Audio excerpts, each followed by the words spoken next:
Did I leave the stove on?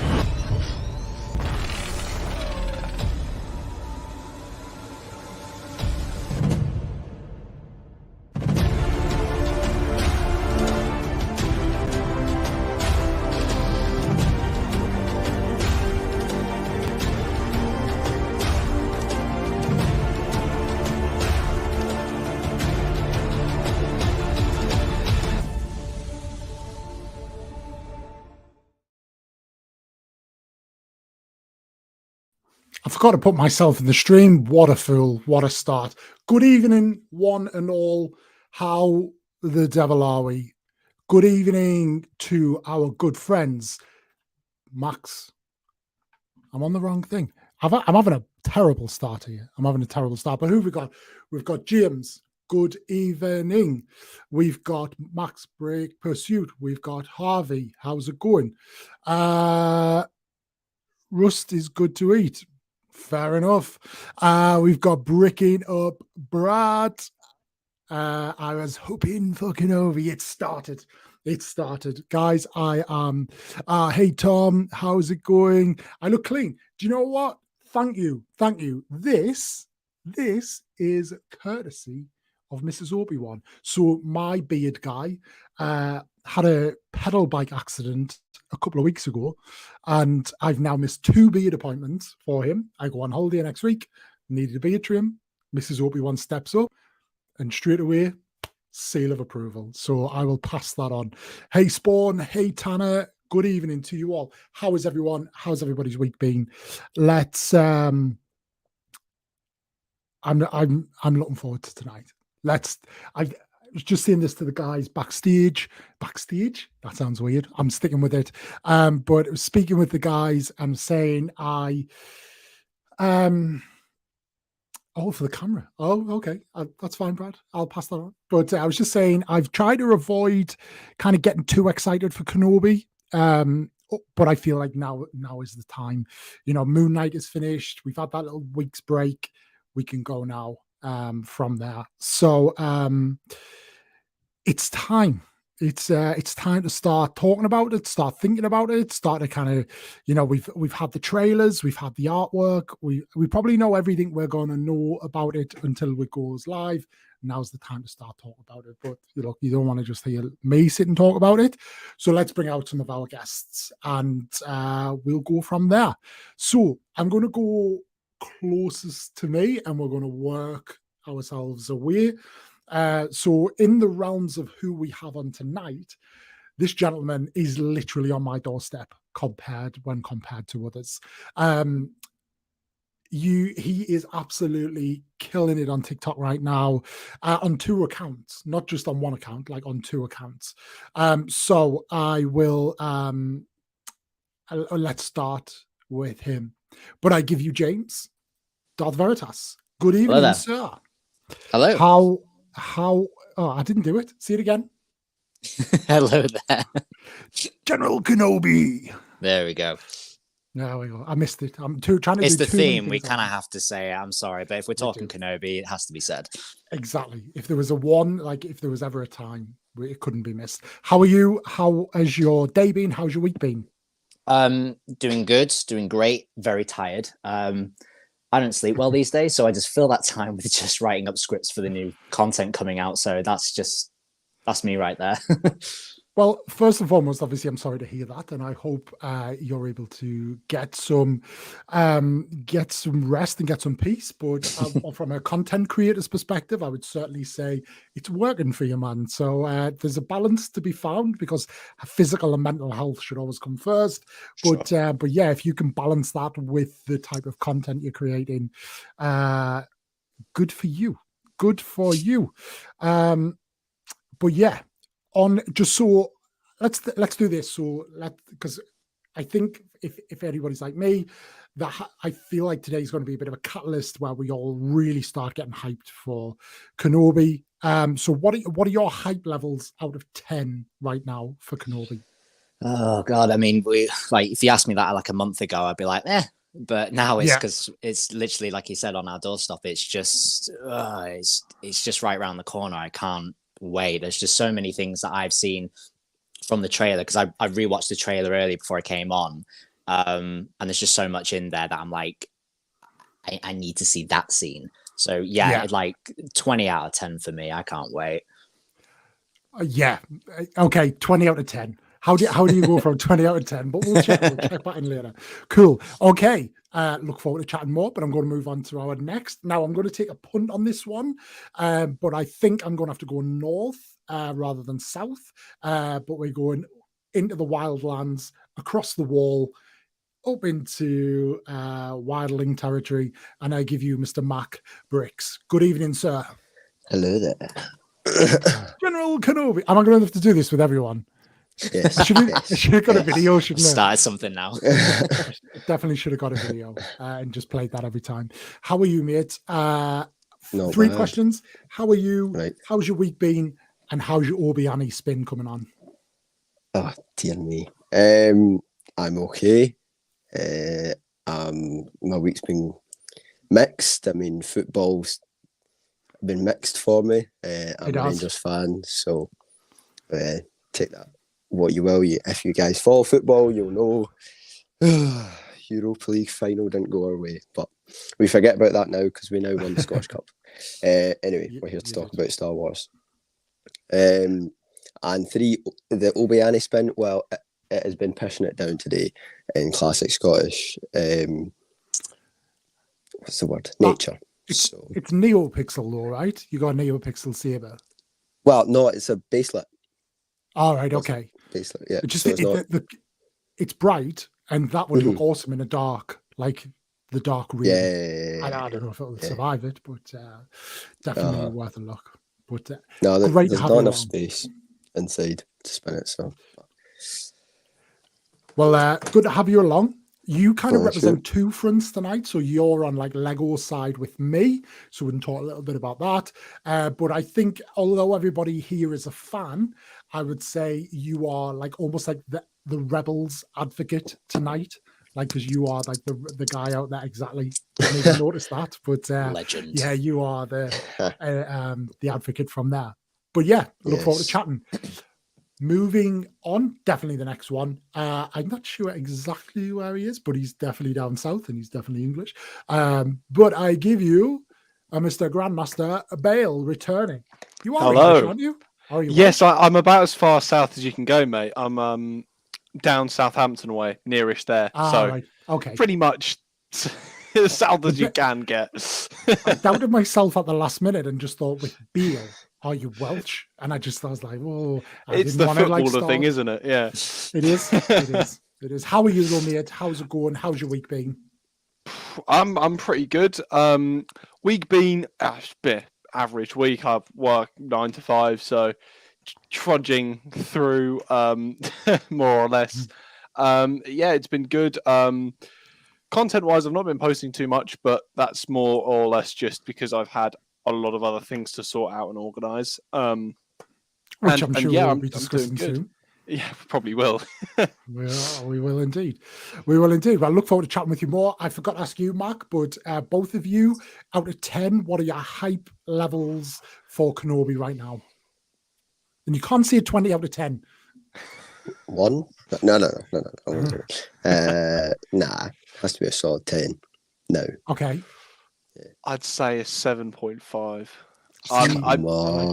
I like it. I'm there. There's one other Disney Plus series that I'm hyped beyond reason for, and I'm not going to talk about it because I'll end up going on a rant. But it's a close second between this and another upcoming series, but it is up there. It looks very good and promising. Okay. Well, we might get into that. But look forward to chatting. Our next guest or guests in this instance, so we've got 2 more people to bring in, but we cross the infamous pond to join them. First, starting on the East Coast, again returning, the second TikToker that I ever followed and still follow to this day. I give you Mr. Jedi Connor. Good evening. Good afternoon, fellas. How we doing today? Not bad. We are good. We are Great. better for having you here. How are you? I'm fantastic. You know, I'm across the pond, and just waiting for Kenobi. I know everyone's chomping at the bit to get into it. It's just I'm excited. I'm really hyped. I'm excited to see what Star Wars TikTok is going to do with this show. Oh. Okay. I can go one or two ways. Yeah, exactly. Fingers We'll crossed. You already know. We'll get to that. So, okay, Connor, give us a number. Where is your hype levels now? I'd probably say a couple weeks ago, I'd probably say like 7 out of 10, but now it's getting to like 8.5, 9-ish out of 10, just because they're releasing so much stuff. And yeah, I'm excited to see what they do with it. It's a good place to be. I like it. Okay. Look forward to chatting more with you. Appreciate you being here, giving up your Sunday afternoon. And yeah, it's going to be a good one. Moving on to our final guest of the evening, and the first person I followed on TikTok and still followed on TikTok to this day, all the way from the west coast of America, the man himself, the Lord himself, and Mr. Darth Choco. Good afternoon, sir. That's too much. No, I appreciate it. I'm super excited to be here. What's funny is Jedi Connor is also one of the first people I follow. One of the first people I started interacting with. So I appreciate that. Started out super early, started sending him books and stuff. Hooking me up with the audiobooks. Absolutely. You're a real one for that. I mean, the question there is, and it can remain unanswered, but who is responsible for the other success? But I guess the rising tide raises all ships, right? You know, the more fun we have, the more love you start putting into the community, the more people want to get involved, and like it's just, you know, it's just a big old love fest. So we rise together. That's beautifully put.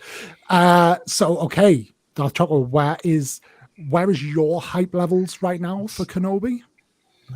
I don't even know. I can't even answer the question. I apologize. I know that's a cop out. There's so much coming up. Like right now, we got like new book. Like I'm in a new book that hasn't quite come out yet, but I need to finish it before Celebration. Celebration's coming out. Obi-Wan's coming out. I have a championship for trivia that I have to hold against Element 7. And so and he's in the lab studying every day. So like there's a lot. There's just I'm excited. I'm at 10 out of 10 for everything Star Wars coming up this week, and I'm just gonna die next Monday. That's the plan. Have you? Because it could be a very busy week. Have you taken some time for yourself afterwards, or are you just rolling straight on? Well, I have Monday off of work, so after everything hits, I'm gonna have a day to decompress, which likely will be spent making more content. But still, but this type of thing is actually relaxing for me, believe it or not. So. Good. Well, I look forward to having an insight into what you've got coming. I am definitely looking forward to see your content and what comes out of it and all of that. But yeah, I mean, let's talk Kenobi. We're a week out. Would you agree that do we know everything? We're probably going to know going into that first episode, probably based on Book of Boba Fett and The Mandalorian, where those trailers never really evolve much past like at this point. Or are we expecting something over the next couple of days? Anyone weigh in? I mean, I'm just going to jump out and say there's a big thing that I am expecting for us to have to deal with that we haven't seen in any of the trailers. I do fully feel like the trailers that we've seen, which we've seen the 2 planets, I believe those are in the first 2 episodes.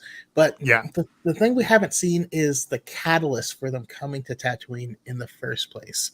I full on believe that it's like when you're little and you're playing hide and go seek and someone tries to hide in the same place as you and you're like, get out of here. Like, what are you doing? Like, they're going to find us. I think it's the same thing. I think another Jedi came to Tatooine, and that's who they were following. Okay, so I have to ask then, do you want to put a name on that potential Jedi? People are throwing out Quinlan Voss, and it better not be goddamn Quinlan Voss. I love he needs to be safe. I mean, there's some logic in it because of the Phantom Menace and that tentative link there. If he was going to go anywhere, he knows Tatooine. Is it canon that it's him? I don't know. It is. It is canon, yeah. To my knowledge, the entire character was created about people like pointing at the Phantom Menace, going, "That guy looks cool. What's his story?" And then they like made an entire thing about it. Which is hilarious because it means canonically, like he was just chilling there, and Qui-Gon walks by, and he's like, "Nah, he's got it. I don't know what's going on, but he'll be fine." It is an incentive for every single extra to look as cool as possible, so that way they can get that backstory for them. Yeah. I was going to say, following on your point about the Jedi, do we know who and I hope I pronounced this right, Kumail Nanjiani? Because he's playing someone in Kenobi. We've only ever had one shot of him, and he looks like he's in a detention facility. Could he have something to do with that? Like I remember him, and I know he's quite a big actor, so it would make sense for them to give him a role of some quite a lot of relevance. So it could potentially be him, but again, who knows? Well, I mean, if it happens early, because this is the thing, right? If they could potentially introduce somebody for the sole fact of kind of Xing them straight away, but then, as kind of you've alluded to there, it acts as a plot device to bring the Inquisitors to Tatooine. You do that with Quinlan Voss, they pop him up in one episode and then he's gone. There'll be hell up here. So yeah, it'll be interesting. Yeah, it is definitely interesting on focusing on how they get drawn to Tatooine, because they can't get drawn to Tatooine because of Obi-Wan, because then they would probably be a lot more focused. So it makes me think that potentially it's just, I don't know if any of you have read Ahsoka by E.K. Johnston. So basically, she's it's very minor spoilers. She goes to a certain moon at one point, and the Empire kind of almost discover her, not because they're looking for her, but because they're just expanding onto another planet. I think that's more the case, because from my understanding, which is granted very limited, Tatooine was very much a wild, unpredictable place that the Empire was the only place that ever actually got like a foothold of, I think. And that was one of the arguments that a lot of people brought up when trying to justify the Empire's actions. Well, like they brought this lawlessness and had some control over it.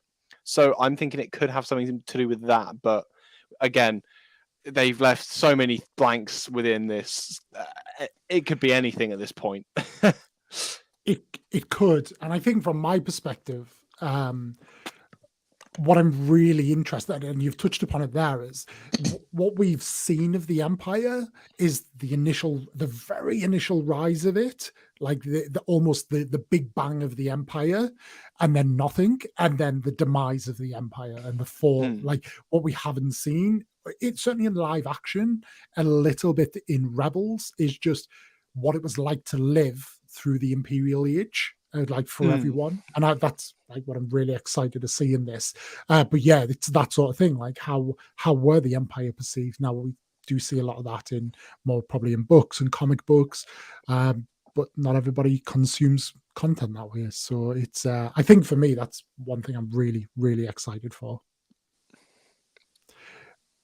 James, what are your expectations? Like what are you thinking? Because it's 6 episodes. What are you thinking? Like, how are you hoping this is going to play out? I mean, in terms of the plot, I mean, I think it's just pretty cut clean. It's just how we're getting here. This is like the big speculation. I've only ever secretly wanted just one thing from this, and I just wanted there to be a very specific conversation between Vader and Obi-Wan. It's casting back to on Return of the Jedi, where Luke is inviting Vader to just come with him, and Vader returns and says, Obi-Wan once thought as you did. So the last interaction that we ever saw with Obi-Wan and Vader was that they were fighting on Mustafar. There was no thinking like Luke did, come with me. There was a lecture, and there was, I will do what I must, very on attack mode. And I'm there thinking, at what point was he thinking like Luke did at this stage? So there has to be another event or meeting between the two where they would have that. And I'm hoping, praying, needing there to be them, Obi-Wan recognizing probably that maybe I shouldn't have gone that way on Mustafar. And then he's reaching out to Vader as like this one final, just stop what you're doing. Come away with me. We never got an answer for that in Legends either, from my recollection, because I've read through a few of the novelizations and I've never seen anything that supports that. So I think that'll be great. Yeah, I mean, there's quite a few lines that give me that feeling. You should not have come back. Come back where? Like, I know there's a few things that, like you said, make me like really anxious to see what their meeting would have been before. Because when he says, when last we met, I was but a learner, but like Anakin wasn't on Mustafar. Is he talking about last time was when he was first learning how to be Vader, first learning the dark side, and now he's, now he's a master of evil, Darth. I can't wait. Yeah. Great Alec Guinness impression as well, by the way. That's another thing that I've noticed that Ewan's doing. It's like, not that he wasn't being Alec Guinness before in the prequels, but I feel like he's doing something a little bit more with his voice now, because I think that in Ewan's mindset, I have to be Alec now. This is like his territory. So it's that when the time comes, he must be trained. It's like, I'm hearing Alec. I'm hearing him, and he's got it. Also, Veritas, your Obi-Wan is amazing. I love it. Thank you. It's awesome. I think I was just going to say Ewan is a far better. Like, and not that he wasn't a good actor back then, he is a great actor now. So he has personally came a long way with that over those 20 years as well. So that really helps as well, I think. Absolutely. I mean, I remember seeing, and this was going back to the Alec Guinness thing. I think it must have been one of the behind the scenes extras they had on the prequel trilogy, and he was saying about how the way he does his Obi-Wan is like a blend of kind of young and new. So that is another thing that I just didn't really think about, how he's going to change that to try and adjust to becoming more of that wizened Jedi Master kind of persona and character. Because we never really see that, especially like the Clone Wars as well. He's never really seen as wise, I guess. I mean, he's intelligent in that sense, but he's never seen in the original trilogy. He's almost given that kind of Yoda-esque level of like mysticness and knowledge. But when we see him in Revenge of the Sith, he's not really. And I'm thinking that he's going to learn a lot in his exile about stuff like that. Yeah, he was modeled after like Merlin. was one of the original thoughts. I want to see that change. And along that same line, I know it's not going to happen early, but I will bet money second to last episode we hear Qui-Gon. We have to. Yeah. And it will be Liam Neeson as well. It will 100% be Liam Neeson. 100, yeah, absolutely. I'll put money on it. I mean, it's also looking like. Sorry. Go on. No, go on. Oh, I was going to say it's also looking like we might be getting some Satine references, because they've released their Obi-Wan watch guide and they've included the Satine arcs. Now, that could just be to remind you of his emotional journey, or we could be getting Duchess Satine of Mandalore in live action. No, you've said it now. I'm invested. Well, it's an interesting coincidence. Like, why include that if you're not directly referencing to it? Like, even a reference and that'll have me in tears. Like, it's dramatic. Yeah, 100%. Maybe he runs into Corky. Have you seen that edit? There was an edit ages ago. It was like a deep fake or something, and it just showed like an old Obi-Wan and then like a young Mandalorian go, and it was like a kind of synopsis for Obi-Wan. This was back before we had any news on the show whatsoever. It's just like, I'm a Mandalorian. You knew my aunt Satine or Bo-Katan or something. It was a really good edit. Personally, I don't want any of that. I'm not a I'm not a Corky Kenobi enjoyer, but it Crumb's fine. I like plot centric. Yeah. So I think my expectation of Kenobi himself, I think, and I was thinking about this over the last couple of days, I think we're going to get about 90% Ben Kenobi, and we'll get 10% Obi-Wan. And I just think, so we'll not see him wielding a lightsaber. We'll see him using his wits and that kind of almost that impression of, because he is known on Tatooine as old Ben Kenobi, and is he the same guy? And I think we'll see him using his smarts and mind tricks and, you know, that wily side of him. 100%, I think. And then it'll be that ultimate moment where he needs to, like, he will not use a lightsaber unless he absolutely has to. That saying the mind trick thing reminded me of I think it was your video, James, on the black melons, is it called? The things with water in. I've now got an image of him trying to sell them, going, you will give me 5 credits for this. I will give you 5 credits for this. Yes. And he'll this is the thing, because I couldn't get it in my head where the timeline was between the great drought where Jabba was, you know, bringing on the water tax, and where this show was set, and I couldn't figure out, is it going to be before or after this? And yeah, admittedly, that thought did come across my head, where you have Obi-Wan just going into the markets and saying, you will buy this black melon, but it tastes disgusting. You will love it. Oh God, the bartering on Saturday. Think of him and Watto. That's now something I want to see, although I think he might get canned in some sense. I would really like that. Just like have not Watto, well maybe Watto, but just have a toy. I can never say this. Toydarian. Toydarian, I think. Toydarian, yeah. Just have him haggling. It's like, oh, I would love that. It would be quite funny just to see like a passing shot of like Obi-Wan walking around a corner and then just seeing some sad old blue Toydarian just tinkering with a droid and him saying some stupid annoyed off line, and then that being it. Like just like a crumb would be really entertain me. I've seen that meme where people have they're like there's 2 guys in straitjackets like taking Watto away, saying, I used to own Darth Vader, and it's like, okay, Watto, okay. It's like the red flag one. Have you seen that, the Lego stuff? Red flag when he's like, it's amazing. I mean, it definitely sounds like a Robot Chicken, like a Family Guy version of it. Oh God, Robot Chicken's phenomenal with Star Wars. I've only ever seen clips of Robot Chicken. I've never actually sat down and just watched it. Oh mate, I used to binge that. Honestly, it was awful. Yeah, they don't mess with their Star Wars clips. No, it's amazing. Like Boba Fett, just there's one of him, and the reason he fell into the Sarlacc pit was because he was just drinking martinis in the air. It's amazing. Yeah, well, there's an image. Connor, in case we lose you, because we might, and you just keep coming back, that's cool. What's your kind of general thoughts, expectations? What are you hoping for with Kenobi?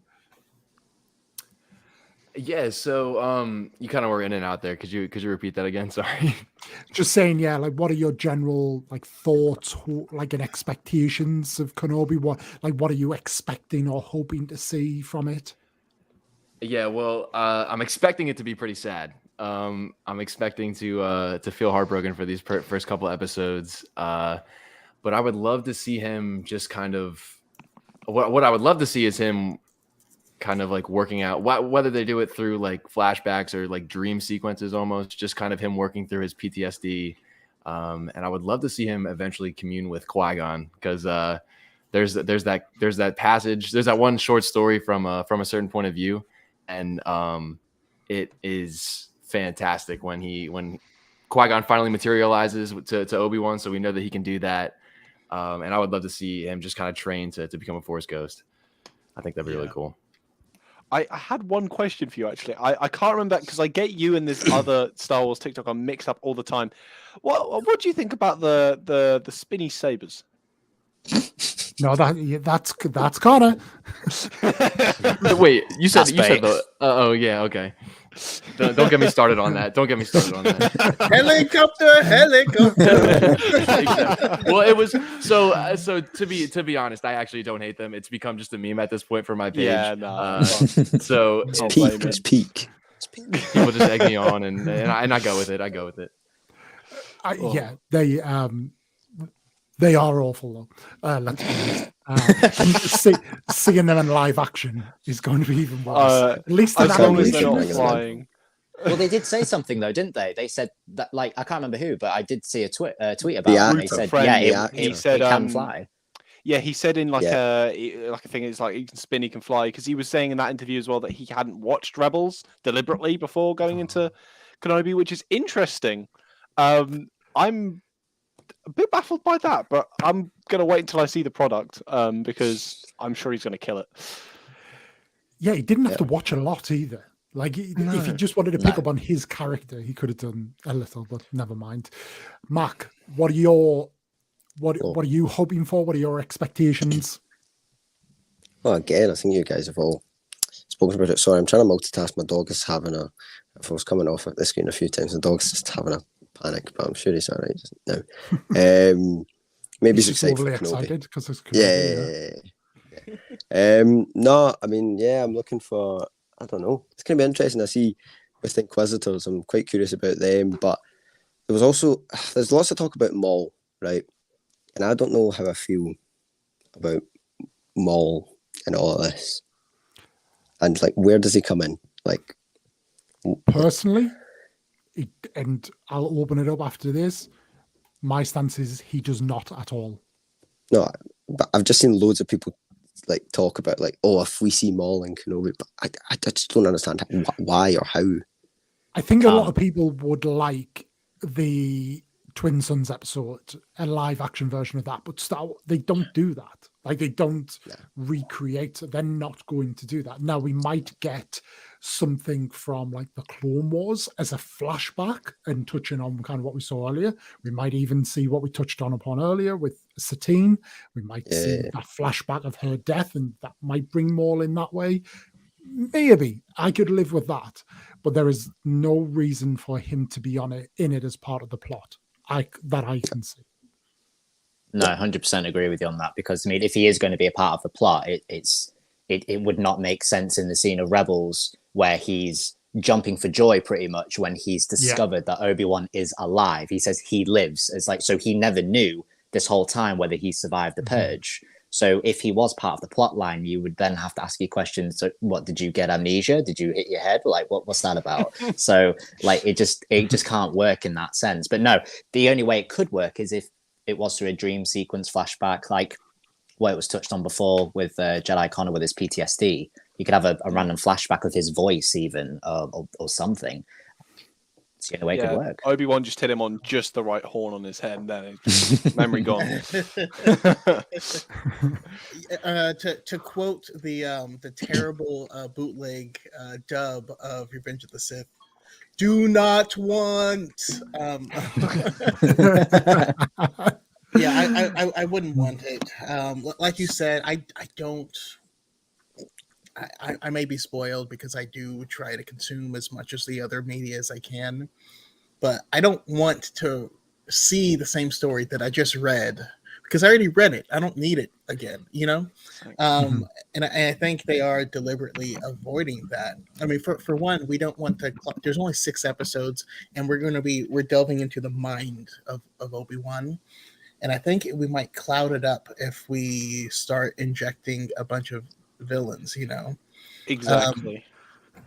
So yeah, that's just me. I one thing I do really want though is for anyone that if we aren't going to be covering over the same ground, that's why Reva is so important, because this is the first live action look add into the Inquisitorius, which have games, comics, books, first live action one. And so I think we're going to get a lot more of her story, so people can get a better understanding of them and how they function. Yeah, I want to know what her connection is to Obi-Wan, because I feel like there has to be something there where it's either like they went on like a mission or something. Like I feel like there's something there where yeah. I mean, the Inquisitors are fallen Jedi, all of them, I believe. Either that or Force sensitives that have been kidnapped. I'm assuming. So it could very much well be like she was once under tuition. Like maybe I'm thinking that, or maybe there was a mission where Obi-Wan and Anakin teamed up with another Master and Padawan, and like something happened to the Master and Padawan, and she was the Padawan, and Obi-Wan kind of left her for dead, or something like that. Could be really interesting. But it is very much like, what is the connection? It's like from that. I mean, I don't know if any of you guys follow him on TikTok, Master 2187. He recently, he actually brought up a very good insight into, I don't know how we're pronouncing her name, whether it's Reva or Reva, but anyway, I actually made a note on exactly what he said. I'm going to read it out exactly as read it because I can't say it. Jim's brought receipts. I got receipts. I got them. So basically, he says that Reva is gunning for the Grand Inquisitor's job. So she's wanting that. So basically, like she becomes almost obsessed with finding Obi-Wan just as much as Vader would be at this stage, and trying to flush him out with bringing in all these bounty hunters to increase her chances of getting him. Now, knowing that would make Vader very impressed and very happy with her, sorry, it would put her in a position where she would be hopeful of becoming the new Grand Inquisitor. And that was his insight onto that. And I thought, that's pretty damn good. It's like, and he also pointed out that the other Inquisitors just seem to be their one drive is just hunting down and killing Jedi. But Reva seems to be more like corporate, cutthroat, I want a promotion kind of person. Yeah. And I saw that and I thought, that's actually a pretty good route to go down and develop a character on the Inquisitors level, because like what Master 2187 already pointed out, they're just pretty much hell-bent on finding Jedi and killing them, not with rising in the ranks. Going off of what you said as well, that magazine interview, it quite clearly shows them together, and it doesn't show the Grand Inquisitor at all. It seems very much that there is a connection between these two in particular, and I think there's multiple shots of those two together. So it makes me wonder. I think the Grand Inquisitor is not going to be as big of a role as we'd think. I think Reva is going to be taking the majority of the spotlight in terms of Inquisitors, and I think that probably gives a lot of credit to Master 2187's theory on that. I think I did see that video earlier today, actually. It does ring a bell. Yeah. I feel like this has been an age-old question for as long as kind of anything has been going on. And I feel like now is a good time to address it because we're talking about Inquisitors and it is that kind of that link. And I think it was touched upon earlier, but Cal Kestis, Jedi Fallen Order, like, do we think that connection is going to be there? What's the timeline difference of where we are now and the Fallen Order game? It's probably similar. I mean, and to do with Cal Kestis connections, whilst yes, they could bring him in. I mean, Bad Batch, they literally went to Broca where Cal would be, and they didn't make that connection. I don't see them connecting it like that. Was at the time of Order 66, though, wasn't it? Yeah, but he crash landed on Broca. That's the thing. He was. You see the guild. I forget the name of the guild. I don't know, because they were hunting a lot of Jedi, and if you've seen some of the comics, you can see them going after a wide palette. So there could be like a throwaway reference. I doubt we'll see him in live action, although I wish we could. I'm not putting my expectations there because Bad Batch crushed them to pieces. So I can't expect the actor's phenomenal. Oh, yes, yeah. It was in Gotham, wasn't he? Yeah, it was Gotham. It's not a complete stretch. I mean, Fallen Order was 5 years before Kenobi set. So, I mean, the actor's not going to dramatically age so much to make him look completely out of place. I think when they're doing things like that, like they're not shy with crossing over from animation to live action to animation. But we've never had that with a video game before. And I think with something quite new like that, they want to be very careful and not... Well, we've already said this, throwing too many characters into such a limited series. that as well, and they tend to kind of with the stories for games. I can't see EA being like, yeah, you can have a bit of his story. I see it more like they'd want to continue that story indefinitely in Fallen Order, unless they complete the Fallen Order kind of series and leave it as kind of like, we don't know where Cal is. He's doing stuff. And I think we did get a leak on Fallen Order in terms of the title. I think it's supposedly Jedi Survivor, but again, it's very obscure. Someone did make a video on that, and I don't know why they said this, and I'm not sure if I've missed the whole article, but they said we haven't had confirmation as to who the protagonist of the game is going to be, and I thought, is it not going to be Cal? Like, did I miss something there? One would assume it is. One would assume, but at the same time, until we get the second game, we don't know, because the premise is Fallen Order. So this could end up being like an anthology video game series where we follow different survivors of the Order, Order 66 from the perspective of different Jedi, where some of them make it out, some of them don't. That could be interesting. Taron Malicos game. Kenobi on Tatooine would be a good game. That would be good. Just having brawls with Owen, that would be fun. I mean, I did say this in a live not long ago. Someone said, what would you want from that game? And I said, just give me the old mechanics from an Assassin's Creed video game. So have Cal Kestis having, for some whatever reason, go to Coruscant, hood up, blending in with the crowd. That to me would be brilliant. And then pulling up a lightsaber whenever necessary. In the original shots for the series, for Fallen Order, correct me if I'm wrong here, their trailers, I think they showed Cal in a city environment for the original gameplay cinematic trailer. It showed him in what looked like a city. So when I got Fallen Order a year late, when I started playing, I'm like, where's this city at then? I'm not seeing a city. There's Bogano and there's Dathomir. None of them really kind of ring city to me. James, the game that you've just described, one would be fantastic, but the story and the the protagonist there would be Asajj Ventress in her bounty hunter days. That would be that game. Like Asajj Ventress in Assassin's Creed Engine, where you play a free world. It would be, because you would have outposts and stuff for her to go and get jobs. Just go. Oh my god, I'm so excited! I need this game. You would have you can what was it in the first one and the second one? You went to go get some pigeon coops, and there was a job inside that, and then you went and and hunt them. Yeah. Well, just do that, but Star Warsy, and make it Asajj. I would love that.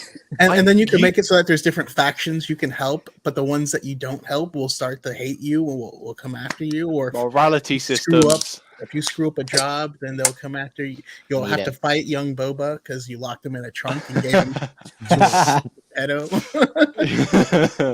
I mean, I'm hoping that's what they kind of do with this new Ubisoft game that got announced. Was it beginning of this year or last year?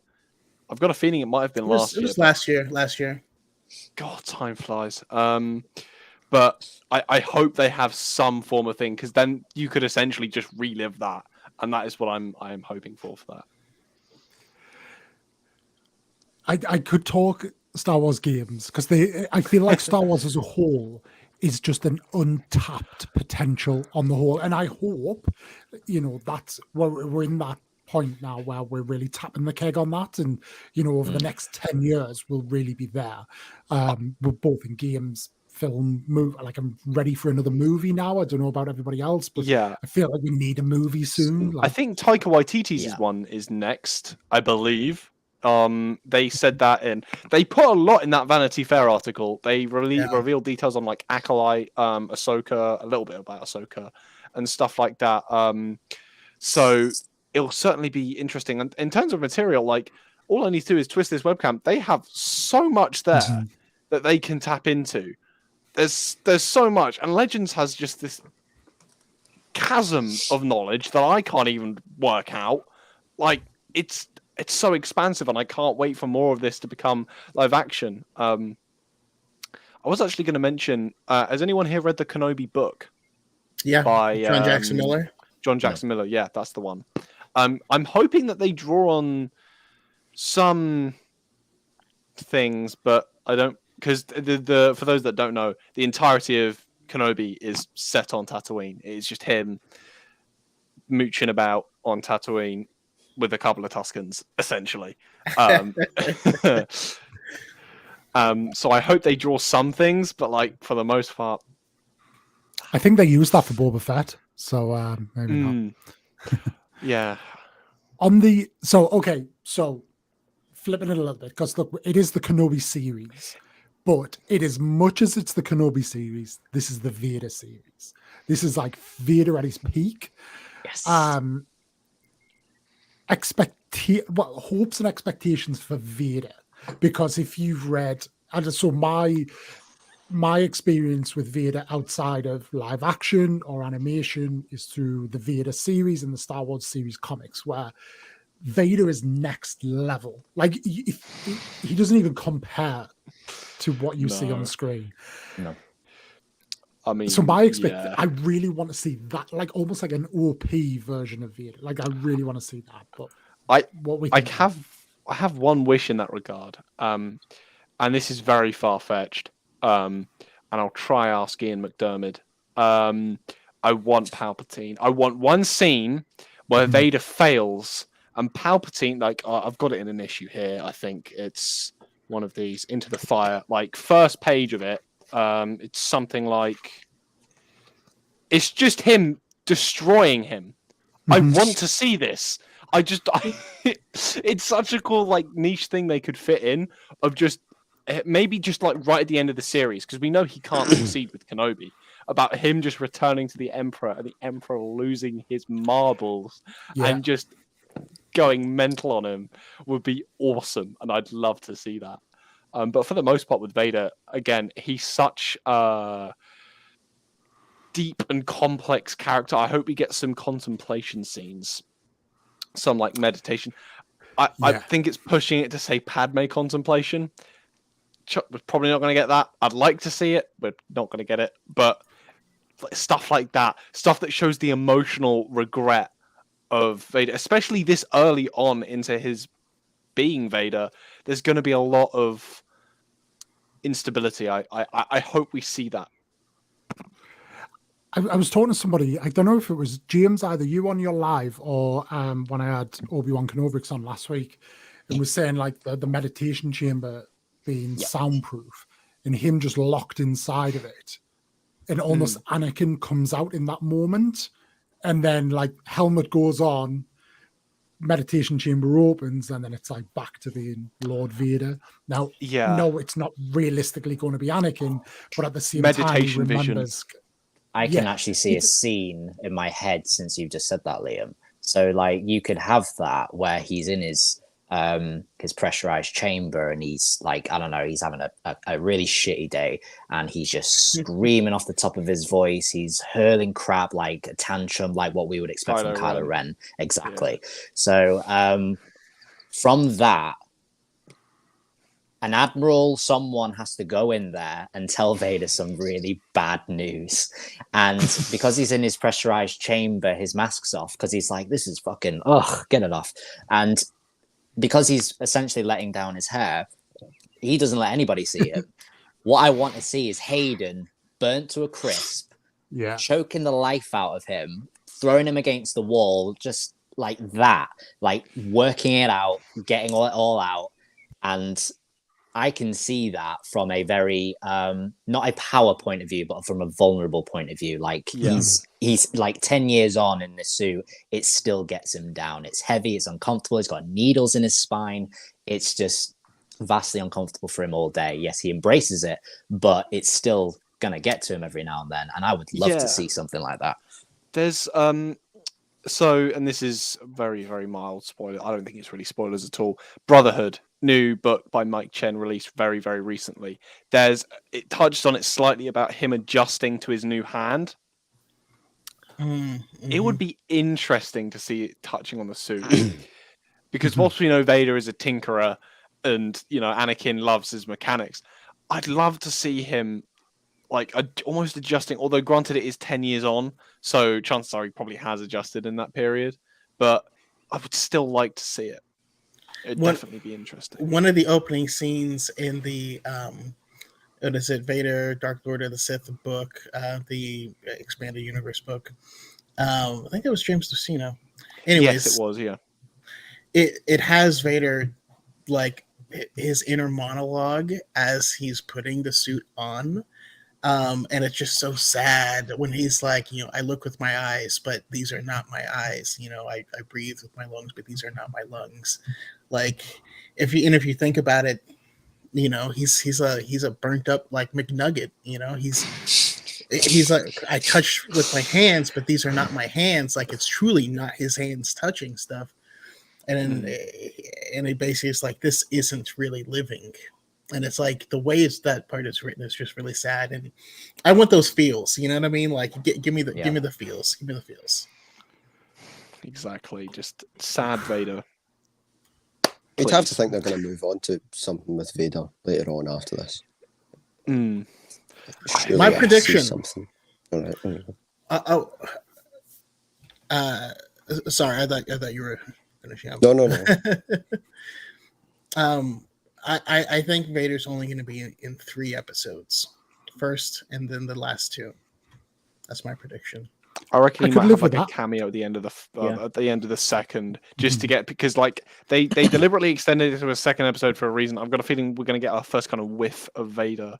It reminds me of one of the Disney Plus series that came out recently. I forget the specific one, where the kind of big bad is revealed in like the second episode is like the kind of the guy behind the chair. I think it might be Daredevil or something like that. I would like that with Vader, just like at the end of the second episode, to see like, him in his meditation chamber and like kind of gradual zoom and then cut to black. Something like that would be cool.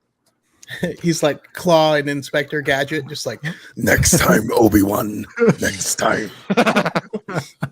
we could have 10 years of that, just like every time. Just having Tom and Jerry, just with Kenobi as a mouse.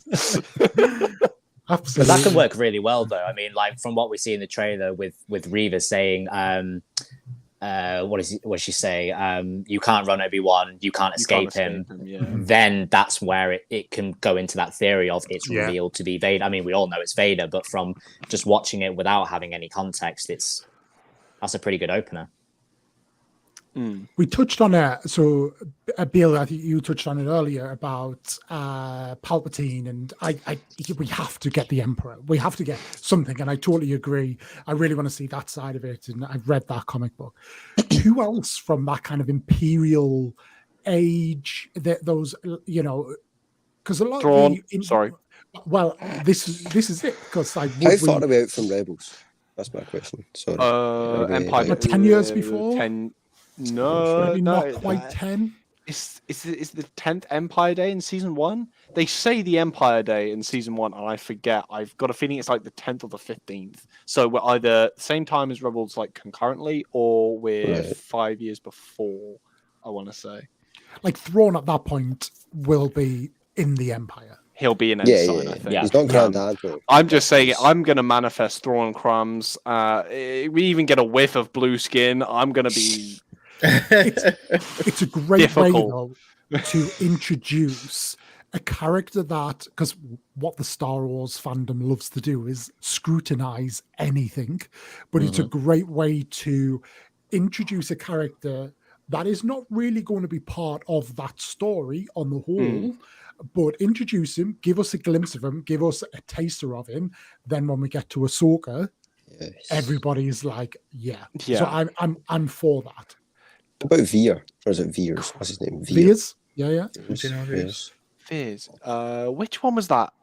So that's the one he that leads the AT-AT onto Oh no! Sorry, I got muddled with the Admiral that he chokes out at the beginning of Empire. Piet takes his place. No. Sorry.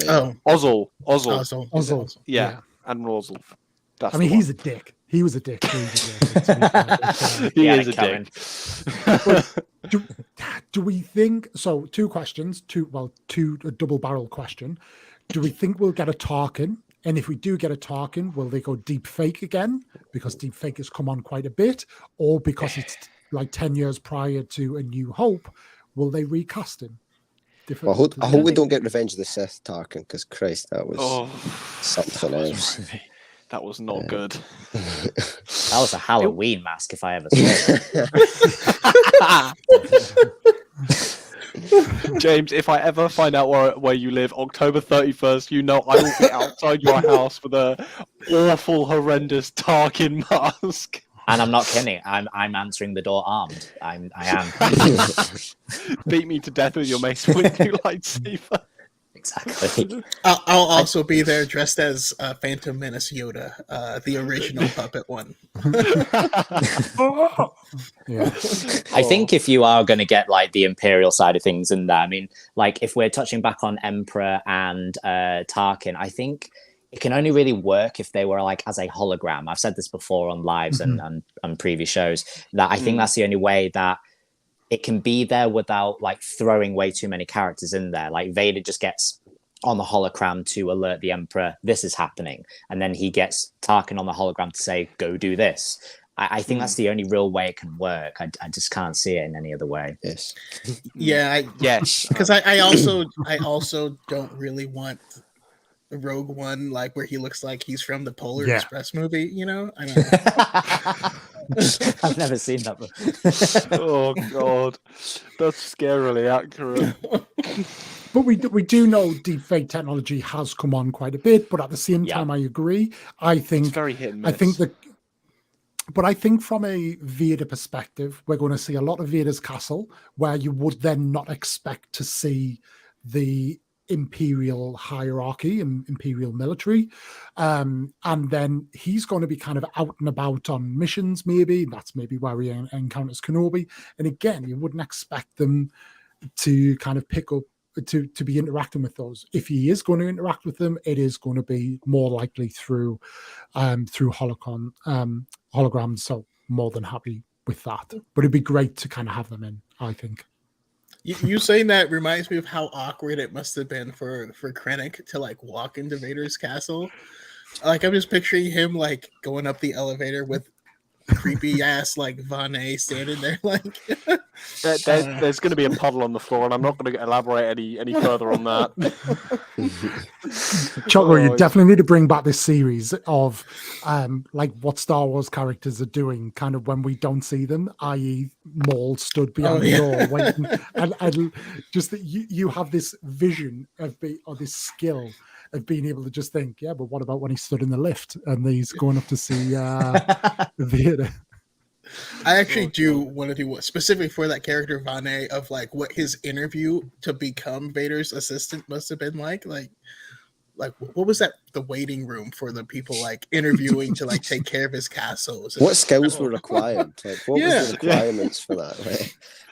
How good are you with dealing with a lot of burns? Oh, I've burnt my hand once. No, not just a burnt hand. We're talking like dropped the whole body in lava, had a little toast, like God. Under pressure. He does have a Wayland Smithers to Mr. Burns kind of vibe about him, doesn't he? So like, yeah, you know, Vader's clearly picked him as a bit of a what happened to the last guy? Where was Vane introduced? Was it Rogue One, or was he introduced in a book beforehand? I think Rogue One was the first time we actually saw him. Okay, he just seems like someone who'd have a backstory. That's the kind of thing. But again, I'm not sure. I know he was in the Lego Star Wars Halloween special. I never got around to watching that. I still need to. It looks funny. Just made me think of like the whole Mr. Burns situation, like with Vader like having Krennic turn up to the castle, and you just have like the dialogue play out exactly like you would in The Simpsons, where he goes, "Oh, Director Krennic's here," and Vader's like, "Who's Krennic?" And he goes, "He's like, oh, Director Krennic from Sector 7G or some shit." Oh, God. That would be good. I could definitely see that. But yeah, I think I definitely, when I asked that question, it was a bit loaded on my side, but I think Thrawn would be an awesome one to see. The timing is right, but they shouldn't overdo it. Great way to introduce him. and go forward from there. By the way, guys, thank you all, by the way, for tuning in and keeping up that noise and attention in the comments. Please fire through your questions as we go. We'll try and answer them as well and get your thoughts on the series, get your thoughts on, and we'll try and answer your questions as best as we can. But if you haven't already, hit the like button. And everybody who's attended tonight, even Connor, who is having some Wi-Fi issues and is joining us from the comments, you'll find all of their links below. So feel free to check them out. Okay. I know we're a positive. Sorry, go on. Oh, I do have one more I want to add. Sorry. Just real quick. I think we could get a quick hit of Callus, or at least a mention, because I think Callus at this point in time is out there like trying to murder the Lasat people. There are some genocides going on there. Oh dear. Is it worth bringing, like, just kind of like adding on from the other character, is it worth bringing in Ray Sloan at this stage? I mean, even though at this stage I don't think she'd be very high in there, but I mean, she goes on to be a very prominent figure. Yeah, I mean, her first appearance was A New Dawn. I don't know when that's set. That's I feel like that's set around this time. Yeah, so she'll be doing stuff with Count Vidian. Right. Well, let me Google it. It's either there is definitely a gap for her or there isn't. I think she caught Vader's attention doing something that got her to her. Yeah, she was. This was quite early on. Vader and the Emperor visit on some ship that she's on during her training, and the commanding officer secretly was actually plotting a course to fire the ship into like a nearby star. When Sloane realized, actually, we're all going to die here, I'm going to fix this. Because she's in training, he was able to like make it look like, no, I'm right, you're wrong, just do it. And then when Vader like realized what was happening, he then takes the commander and just chokes him out in his office. And I think Vader at one point tells Sloane, don't put that coordinate in. And I think that's like the first kind of interaction them two have together. And I thought I would love to, obviously we're not going to see that because like what Liam said, we don't get a retelling, but because of who she becomes and because of her earlier interactions, I can see her maybe having a small cameo. I'd like that at least. Yeah. So looking at it, it's 10 years after Revenge of the Sith, so it's 9 BBY. Yep. A New Dawn takes place at 11 BBY. So it's 2 years since, so it could work. I mean, we don't know what she's doing in that period of time. I've only read her in A New Dawn and Aftermath, so there's a massive gap. I could definitely fill with her. That would be interesting. Okay, so this kind of starts to lead on to where I was thinking, and I'm going to bring Mac in on this, but I had a bit of a thought, and I think a bit of what Ewan has said over the last week or so about, this series is perfectly timed for those kind of prequel fans who, got a lot of hate back then. And I think obviously the Clone Wars is probably as popular as it has ever been right now. And we're seeing a lot through that. But do we think this is going to be more connected? Because I do. And again, I love a loaded question. But do we think it's going to be more connected to Rebels moving forward or back over into the Clone Wars? I think this is a bridge. I hope so. I think this is just a bridge, if anything. It needs to go to Rebels. Clone Wars has kind of had its time, as much as it pains me to say it. Rebels is very much the underdog at the minute. It's getting more and more love, which is very good to see. But I hope we get more connections to Rebels. Especially, like all of the ones in Rogue One were amazing. You see Chopper, you see the Ghost, you get Hera Syndulla's mentioned by name. Like, there's a whole mine of information, and I do hope that they go more towards exploring that. Would it be after too they've done that, Sorry, I was just going to say, would it be too early to have the Grand Inquisitor go off and do other stuff maybe related to Rebels? As opposed to... I mean, it depends when... I forget when the Rebels is set season 1. I don't think he would. He certainly wouldn't be aware of our Rebels, right? Like No, he no, wouldn't, no. Mhm. No. No, I don't because think at so. that point the galaxy doesn't know. Like nobody knows Kanan Mhm. is a Jedi. Yeah, Rebels is 5 BBY, so Mhm. it's unlikely because Vader tasks going on to him at the beginning of Rebels. So that'll be that. So I don't think he'd be looking at our particular Rebels, but it'd be good to see the Inquisitors hunting just random Jedi. That would be Mhm. interesting, like background Jedi. Like maybe we would finally get Jedi Bob make an appearance. Those who know Lego know exactly who I'm on about. Has to be done. Jedi Bob needs his debut appearance, but like that would be interesting. Yeah, I'm also in the camp that this has to be more leaning into Rebels, and I say that specifically because Ahsoka feels like it's intended as a continuation Yeah. of that story, and I could just see them wanting to promote a lot of synergy there, and also just like you said, as much as I love the Clone Wars, and I truly do. The war was 3.5 years, and we're ending up with like 9 seasons. Like, we're still getting books on it. Like, we got Brotherhood like last week, and that is about the Clone Wars. Like, we're still getting content, and there is only so many gaps you can fill. Like, it's Quality over quantity. I always say it when it comes to the two. exactly. Yeah. I mean, the show is pretty much bridging the two anyway. I mean, you have someone that is ideally going to bring it into a Rebels, but you have someone that can reminisce on the Clone Wars. So I think I agree with with everybody here when it says they are going to lean more towards Rebels, but they are going to sort of reminisce back towards the Clone Wars. I think. I mean, if we are going to touch on Obi-Wan's PTSD, I would love to at least get a tour inside of his hut and see, like, he goes into some old chest to reminisce or something, or because we also know that he was writing in journals at the time preparing for Luke's training. If he just goes ahead and puts one of his journals away in one of his chests, you maybe see like the shoulder piece from the Clone Wars or something like that. Just little bits like that to sort of cast your mind back, I would really like. Yeah, that would be good. This leads me on quite nicely, actually. So because certainly looking at yourself, James, Choco, and Bale, you guys are like deep in lore. You love kind of going into that. I enjoy that probably more casually. But are there any kind of plot holes or any kind of deepening of lore that you would like to see Kenobi develop, and something that I don't know, just something you would like to see more of, that makes something a Force little bit more Ghosts Okay. would be interesting to see that area explored, because it is really hit and miss.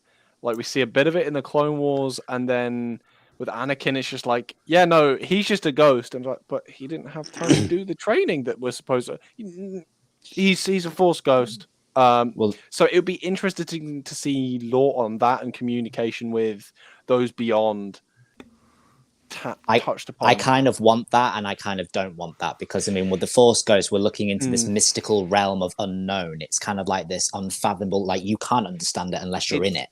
It gives me that vibe type of thing with those. I feel like it's to focus on communion would be ideal. To focus on becoming one itself, it leads to, yeah. I mean, given how people are with hyperspace in The Last Jedi, you don't need a set of rules, because people just misinterpret them and say things are breaking things when they're not breaking things at all.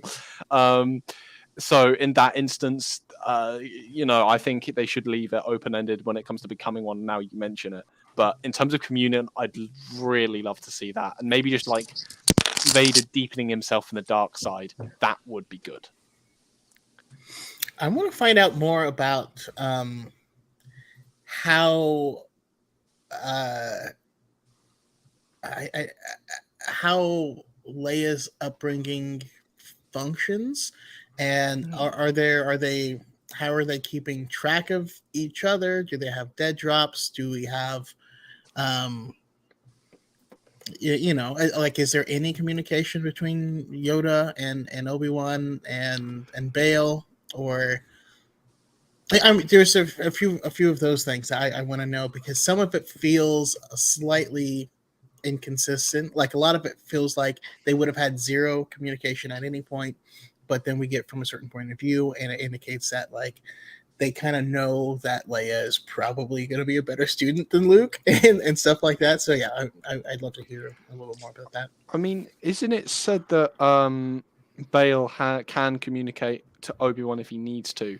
Yoda, I believe, is just complete radio silence. He doesn't hear from Obi-Wan until after A New Hope, or after his death in A New Hope, where he passes on into the living force. I know that they definitely have a channel of communication. I just don't think it's used even at all. It's kind of just radio silence unless there's something urgent. Like when Ahsoka resurfaces, Bale's like, should I contact Obi-Wan? Yeah. Maybe it would depend on like how they're using that. I mean, because we've seen in Rebels Yoda projecting himself speaking to Ezra when they're in the Jedi temple on Lothal. So we have that. It is capable of doing so. It's just like you said. It's whether or not they're wary of them being.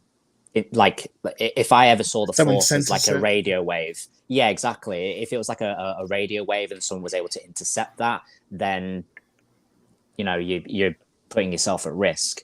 It's not that they weren't radio silent. It's just I think they were very careful about when they were doing it, and I think Yoda sensed that this is relatively important. They need a little push.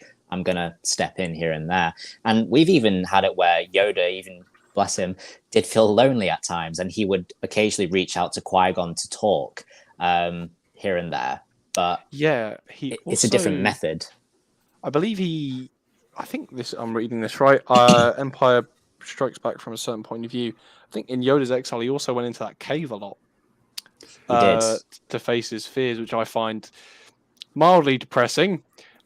Just watching over and over again as all the kids he used to care all got cut down.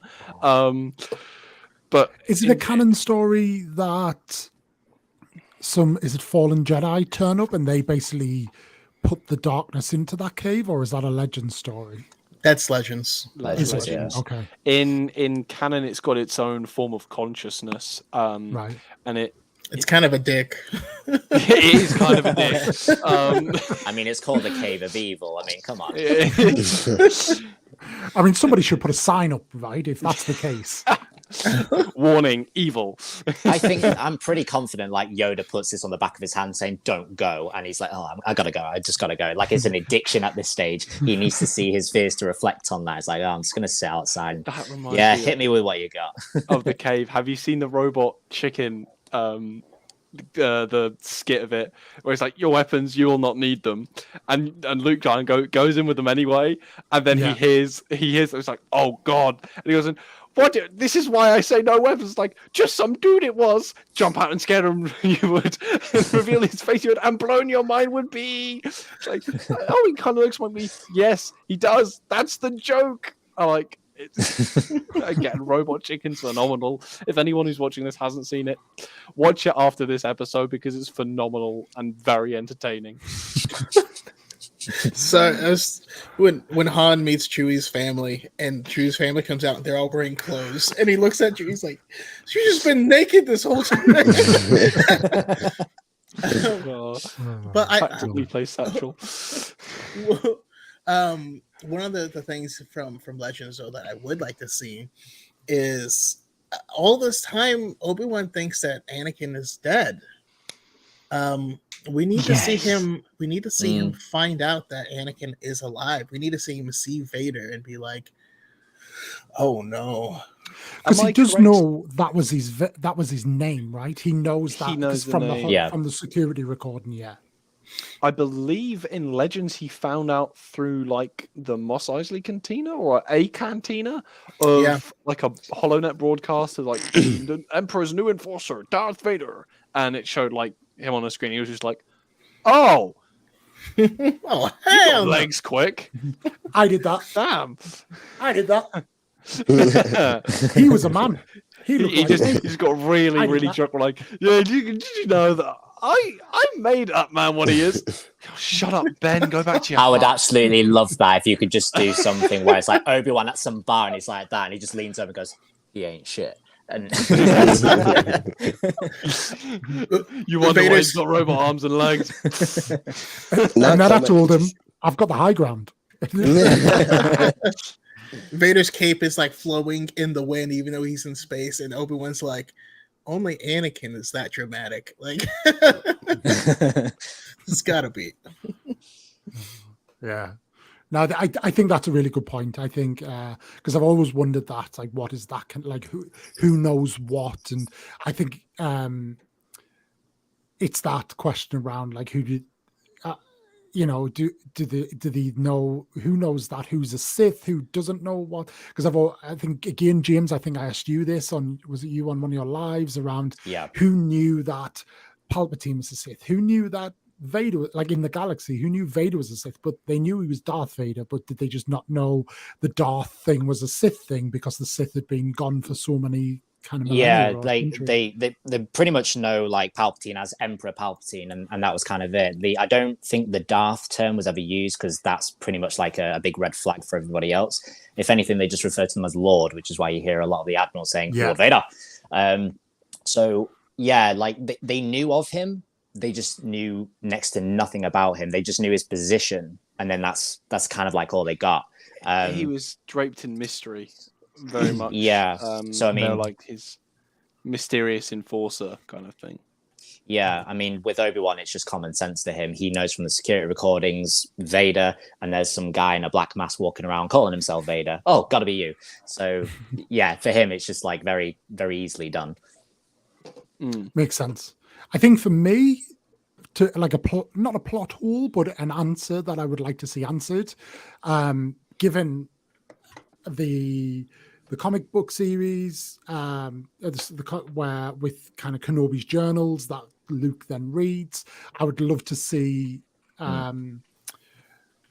Kenobi dismantling Qui-Gon's lightsaber and putting the green kyber crystal in there, and then start that kind of the connection to Luke using that to be his green lightsaber.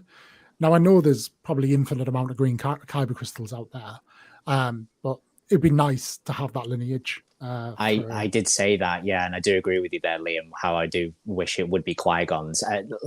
Majority of the time, every time we think there's something going to happen in Star Wars, no matter how believable and realistic it is, it usually never is the case. It's just something so simplistic of, Luke just went there and he found one. That's it. But I mean, with Qui-Gon's crystal, I made a video about this quite a while ago, actually, where I would like it to be Qui-Gon's, because if we just look at Qui-Gon's crystal, it comes full journey, where it starts with locating the chosen one of the prophecy, and it's at the end of the prophecy where Luke uses said crystal to, well, he doesn't use the crystal, but he's there present, bringing Vader back to then complete the prophecy. I think there's poetry there, I think, and I would really enjoy that.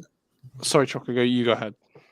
Oh, I was gonna say, I was actually thinking of making a video on that myself, because I have mixed feelings. It's like you said, brings everything full circle, but then it leads me to ask, what color lightsaber would Luke have? If he only uses borrowed crystals every time, like throughout the entire series, we actually wouldn't know what color would be his, and that kind of hurts my brain is a little bit. Well, he never has his moment in that sense, does he? Like that we know of. He gets the yellow crystal from the other temple. Jedi. Yeah. The temple, Is the High Republic temple or just a? Yeah, I think it's just a temple. one that the Grand Inquisitor's spirit is guarding. That's a great comic book line. But yeah. Yeah, he never, to what we know, he never kind of has that. But maybe that's more of the Luke Skywalker story that gets told kind of after, like where we are now in the Mandalorian, and we know he's off exploring the galaxy before the kind of the rise of the First Order and Kylo Ren and all that. Maybe that's a story for another day. I was gonna say, by the way, read Shadow of the Sith when it comes out. Okay. Did you get it early as well? perhaps. I've been listening to taunts from Chris for like a week about this book. I need to get my hands on it. But I was going to say, I would really like to see. There was a while ago. It was a figure. You know how like Hot Toys do their figures. They're like that big. They look really nice. There was an Obi-Wan mythos statue, I think it's called, and it's him. The two and lightsabers. he's carrying all the old gear. So he's like in a kind of ragged Jedi robes. He's got his backpack on with like a moisture evaporator. It's got the shoulder guard hanging off of it. It's got Anakin's and Qui-Gon's lightsabers hanging off of the back. He's got a gaffy stick. Like, I would love to see that. It would be so cool just to see him like right at the very beginning, kind of wandering along through the Jundland wastes to get to his hut. That's the only thing like straight after Revenge of the Sith I would like to see. Very much, and I think we will get that. I do. I hope we like. do. I do think we'd like to get. I do think we'll get that. Is there anything? Go on. Oh, I was going to say in canon as well. Straight after dropping Luke off, he apologizes at Shmi's grave for losing Anakin. I want that in live action. I need that in live action. That would be so traumatizing to watch, and I'm here for it. Like it would add a whole kind of other dimension of emotion to Obi-Wan's character. Just more emotional depth. Be emotional damage. Yeah. But damage.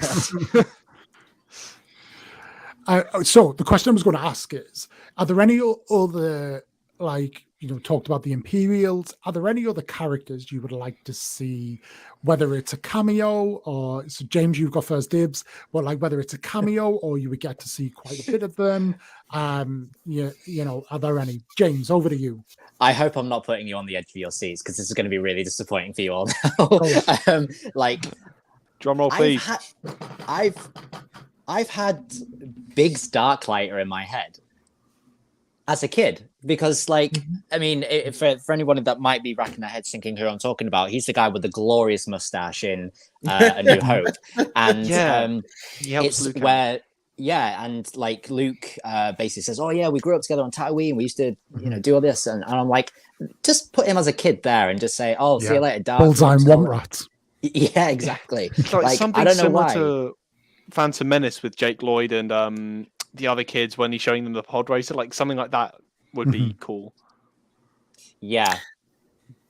I mean, you saying that brings me into. I put a video on my YouTube of 5 of them that I wanted to see, but and for specific reasons. But you mentioning Anakin's friends, I want to see them. I want to see Kitster involved, and I want Obi-Wan to run into them and have to ask himself, would Anakin have been better off had we left him here on Tatooine? Yeah. What type of life? Where would he have been?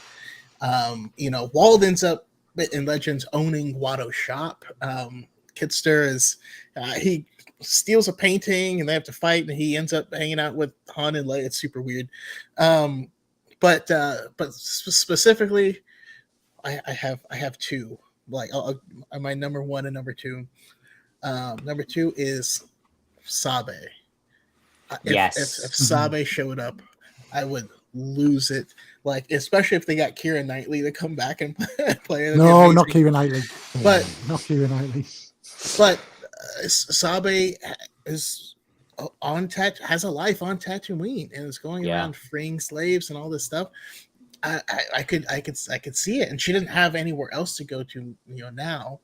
And also, how painful would it be to find out that Sabe was this close to meeting Padme's kids, but just never did. Bumping into it. Imagine them bumping in like the Mos Eisley Street, mate. That would be depressing. Yeah. All right. Number 1, Dexter Jetster. I need him. He is the only person that truly makes Obi-Wan happy. Like, Obi-Wan's so happy in his presence, but hello, Dex. but Dex is someone that Obi-Wan can lean on for resources outside of the Jedi. Yeah. And so if he needed information, I think that's who he's going to go through. And of anyone, Dexter, I would love to get from Dexter's perspective what is happening in the galaxy, because he knows Obi-Wan and he knows the Jedi are the good guys, but he's seeing all the propaganda and he's watching the galaxy change around him. I think he'd have some super interesting things to say, and I just love Dexter Jetster.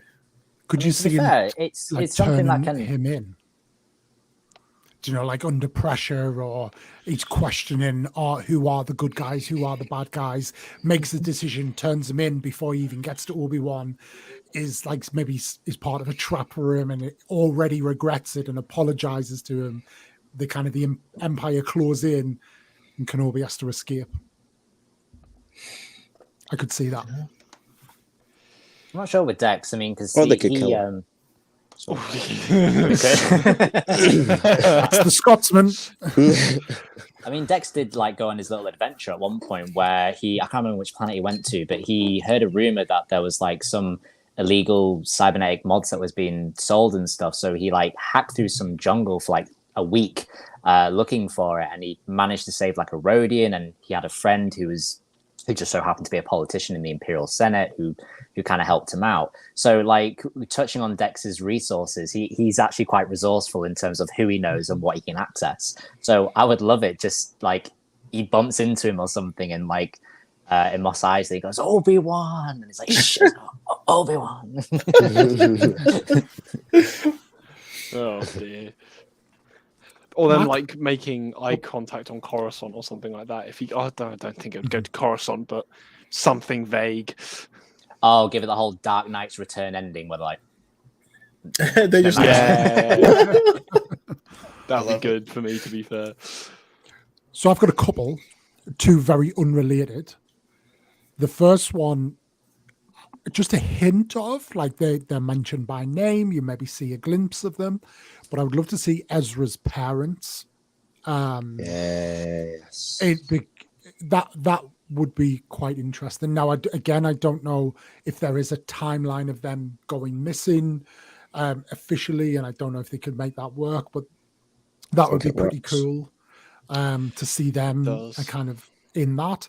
The other one, though, and this is the one I'm all passionate about, I want to see, especially after the series, I want to see Boba Fett as a bounty hunter, because everybody was like, well, not everybody, but a lot of people were like, oh, this is not my Boba Fett, like after Boba Fett, like not realizing that that's the point. He'd gone through such trauma and like such an epiphany that I was like, I'm not working for them dicks anymore. Like this is who I am now.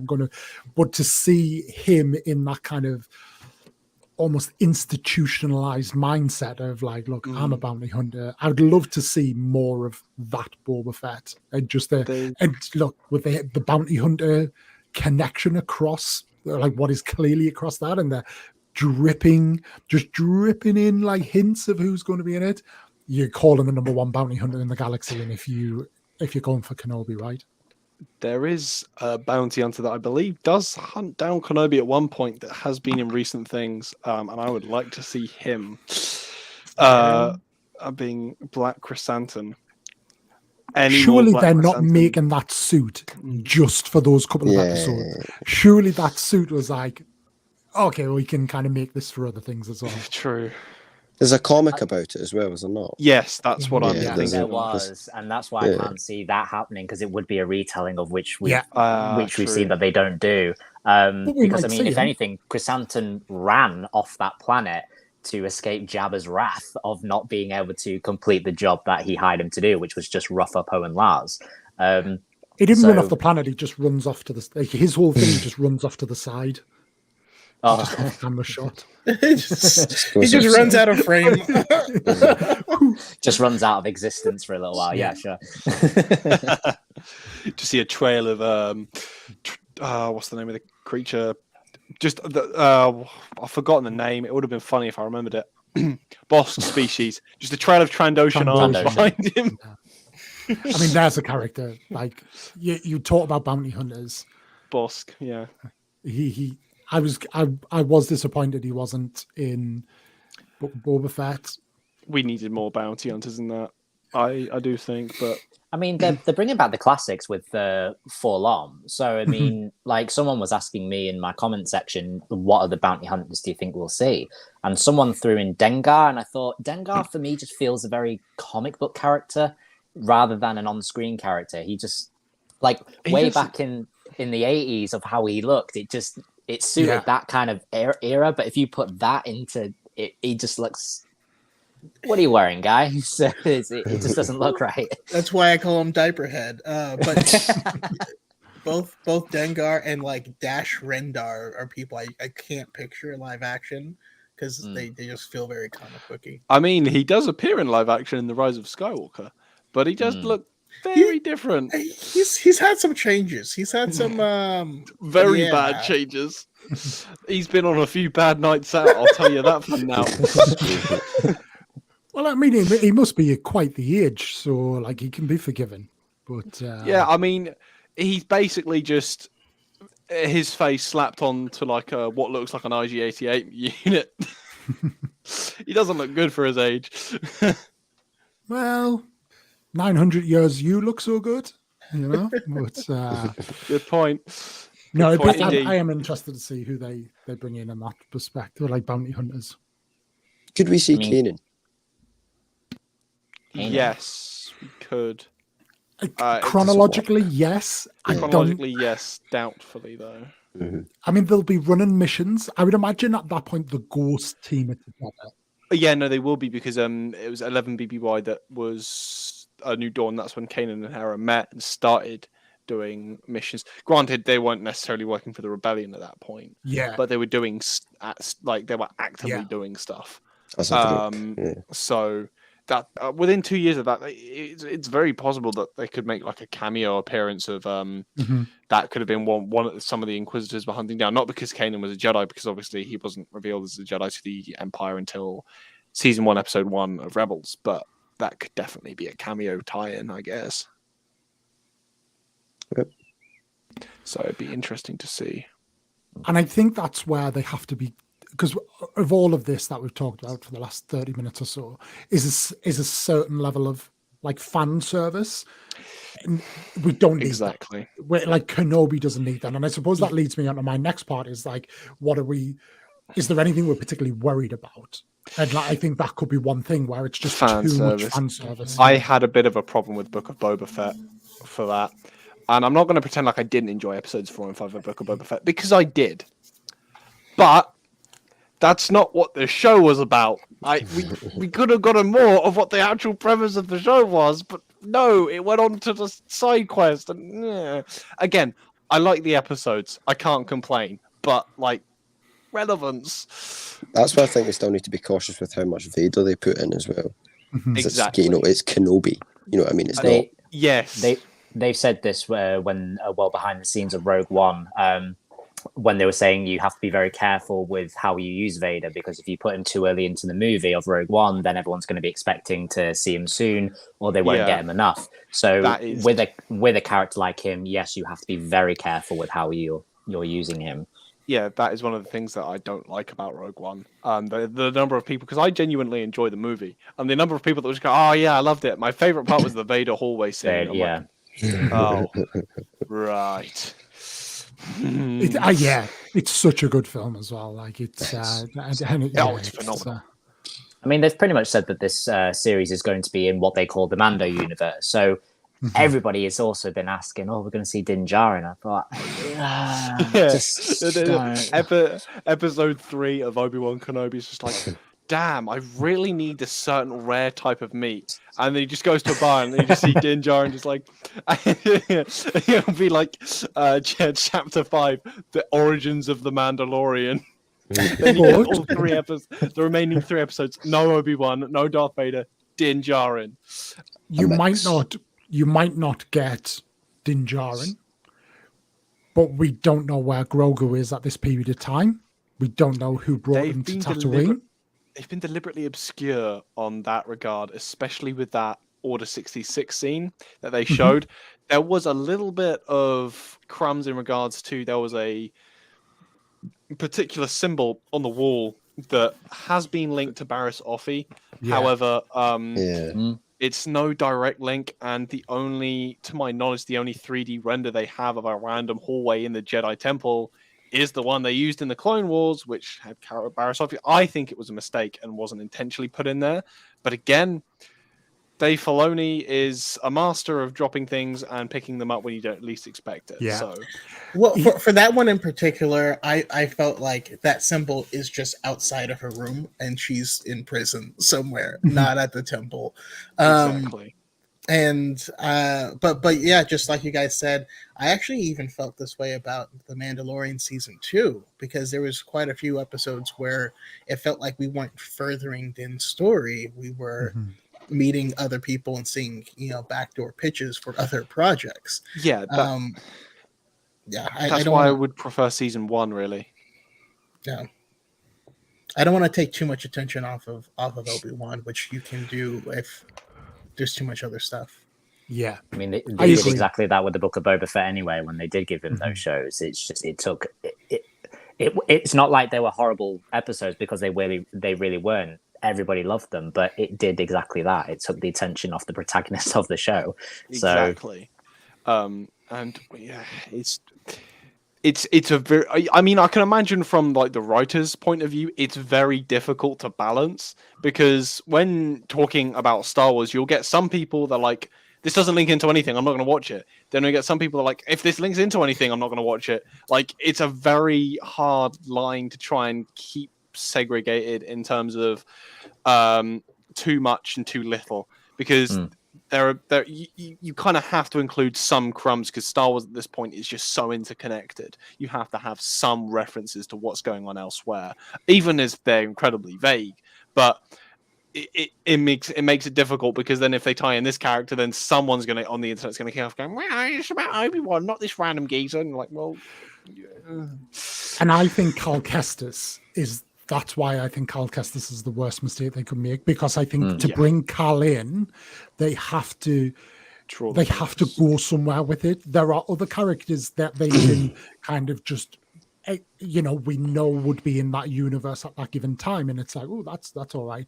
But people like Cal Kestis, there will still be people out there who don't really know who he is. They might know him by name, they might know him by a TikTok video or multiple, that sort of thing, or by reference. But I think if they bring someone like him in, they have to go somewhere with it. And then the Kenobi series becomes a plot device for another character's development. And exactly, we know how the story ends. We knew how it began.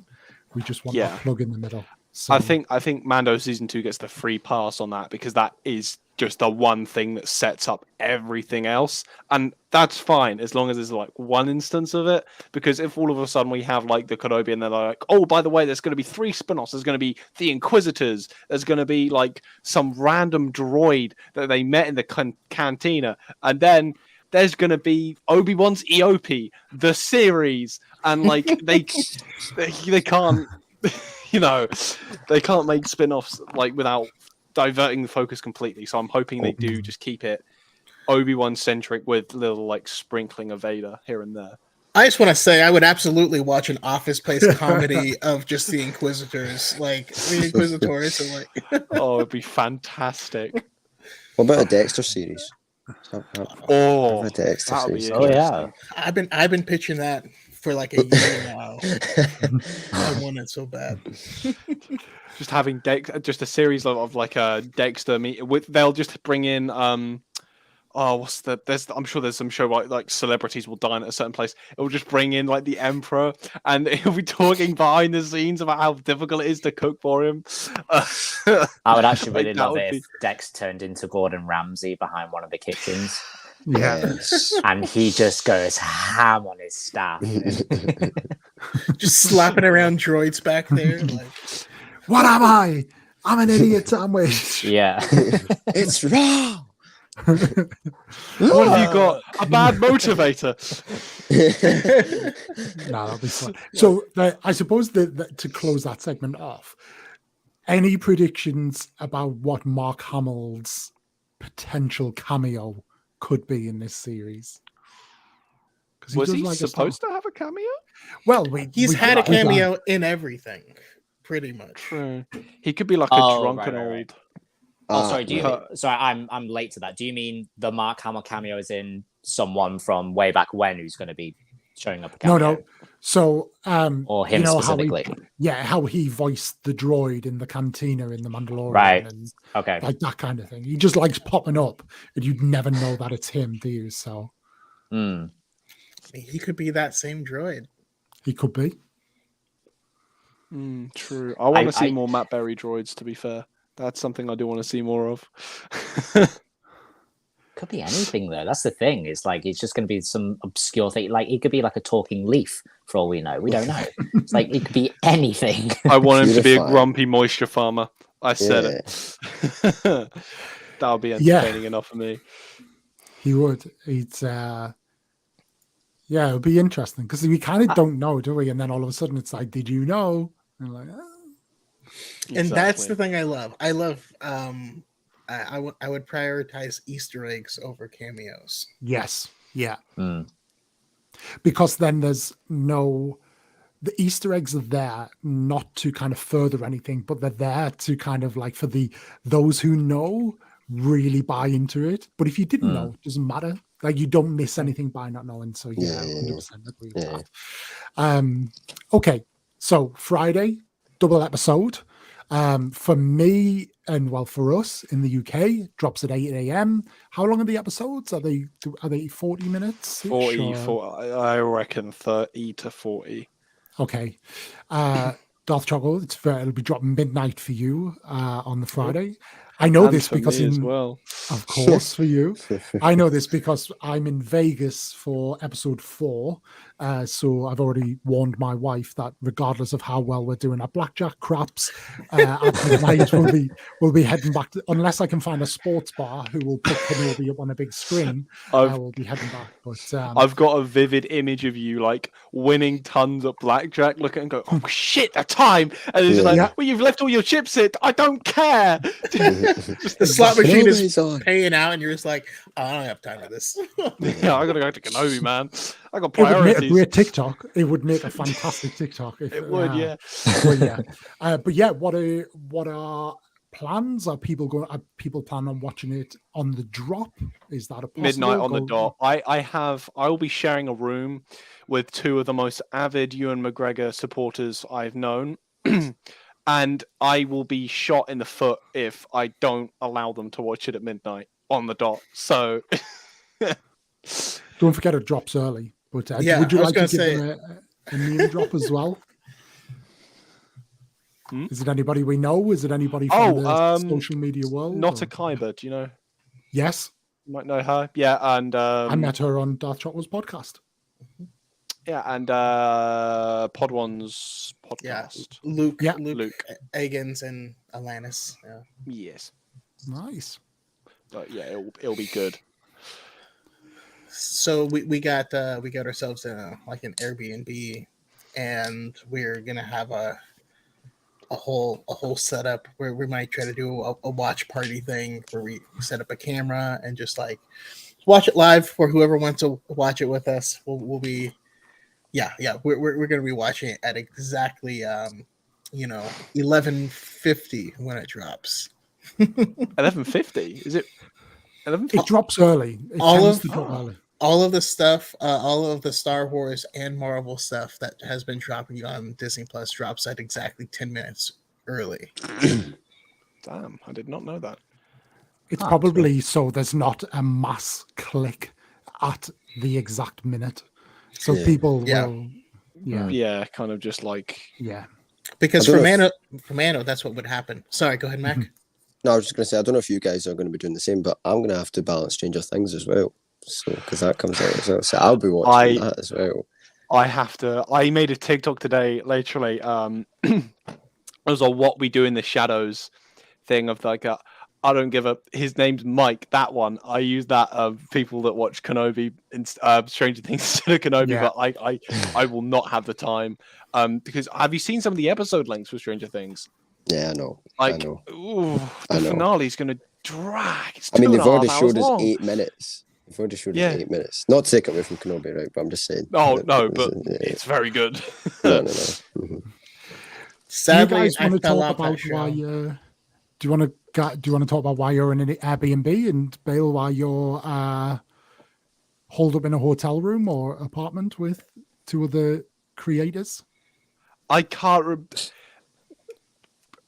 Room set up, I'll be honest, I forget on a daily basis. I've messaged Luke like 5 times to double check them. Well, I just mean, do you want to talk about why you're over there? Oh, I'm over there. Oh, yes. Celebration. Very fun, very nice. I'm very excited, as I'm sure. Jocko, did you get the Ewan McGregor photo op, Jocko, or did you not want to spend $300, which I don't blame you? Yeah, I'm not doing any of the photo ops myself. But I will be having a blast there. You know, it's gonna be I don't know if Opie is talking to us or someone else. No, okay. No, I'm on TikTok as well, so that's why. Okay. I was like, am I interrupting? I guess that. I didn't think you were just talking to your lap. It's not like just going. Yeah. But yeah, this is Obi-Wan. I'll pay for that. God. Jeez. Oh, Choco, your webcam. Oh, we lost. I thought Choco thought that was really funny. Oh God. But yes, you're off to Celebration. Yeah, I'm doing Disney on Wednesday as well. So there's a reason I took out a credit card the week before I left. We've lost your sound, Choco. We've lost your mic. You might check your settings. It might have changed. Mine changes to my webcam all the time. It's annoying.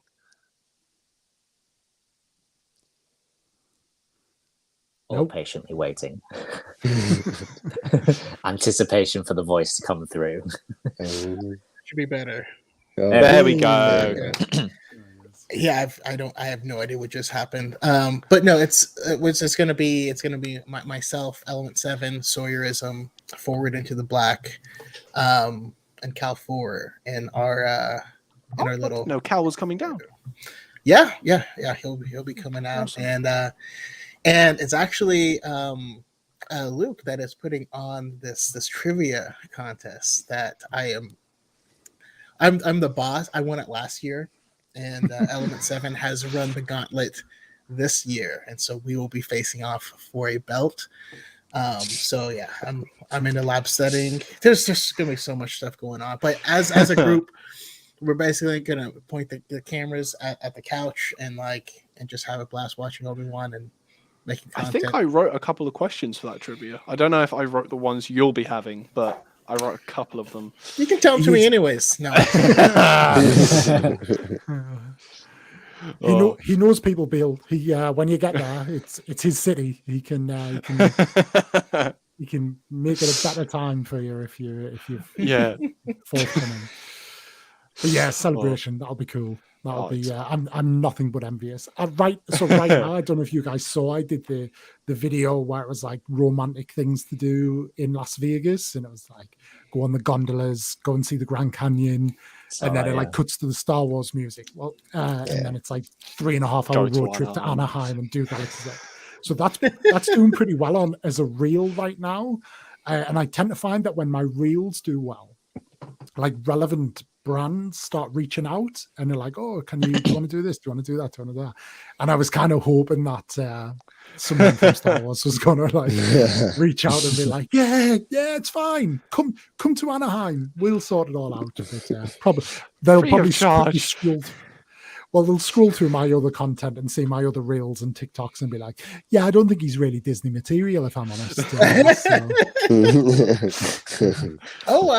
Terrell, Theories by T is going to be coming down. And yes! As well, so that's going to be super cool. Wow. I heard about that. I was very excited. He could end up on my flight, actually. But granted, he's probably got a lot nicer of a ticket than me in terms of plane seating. But yeah, no, that's awesome. We'll be jealous. I'm jealous. Sorry. I don't know. I think I'm meeting Taylor Gray at one point. Nice. Voice of Ezra. Yeah, I booked a bunch of them. I spent too much on photo ops. Yeah, I was going to do Ewan, but $300. He lives in LA. Just like start driving around and just be like, "That's fucking Obi-Wan Kenobi." That's fucking over. I love the reference. Uh, It's amazing. You need to shout over to him. We're looking at sea otters. 6 of them there. Gotta do the turn. Oh. Sea otters. Oh, Just start shouting. also for like anyone James else Bond. there, I will be joining the Nerdy Wordy Book Club on the podcast stage at Celebration. So if you're there, Thursday at 3:30, I'll be up there with them. So that should be really cool. How much do people have to pay to get a picture with you, Choco? Are you there? Are you there yet? Or I'll be handing out dollar bills for anyone who wants to take a picture. Like, Oh, screw that. I've been screenshotting this the entire time. So I want to be relevant. Take a picture with me. That's what I'll be telling people. Mark, I'll what are your probably do plans? Because What? for us kind of lonely ones back here in the UK, it's 8 o'clock, which is a good time, but for a double drop, it's a bit of a bad time because it runs into work, school, college kind of time. So not for me anymore.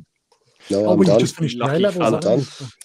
My exams are done. I'm a free man. I'm Well, congrats. doing nothing. So, Free man. Entering the working world. Free man. yep. Up until September when I go to uni. Savor So, this yeah. moment. Yeah.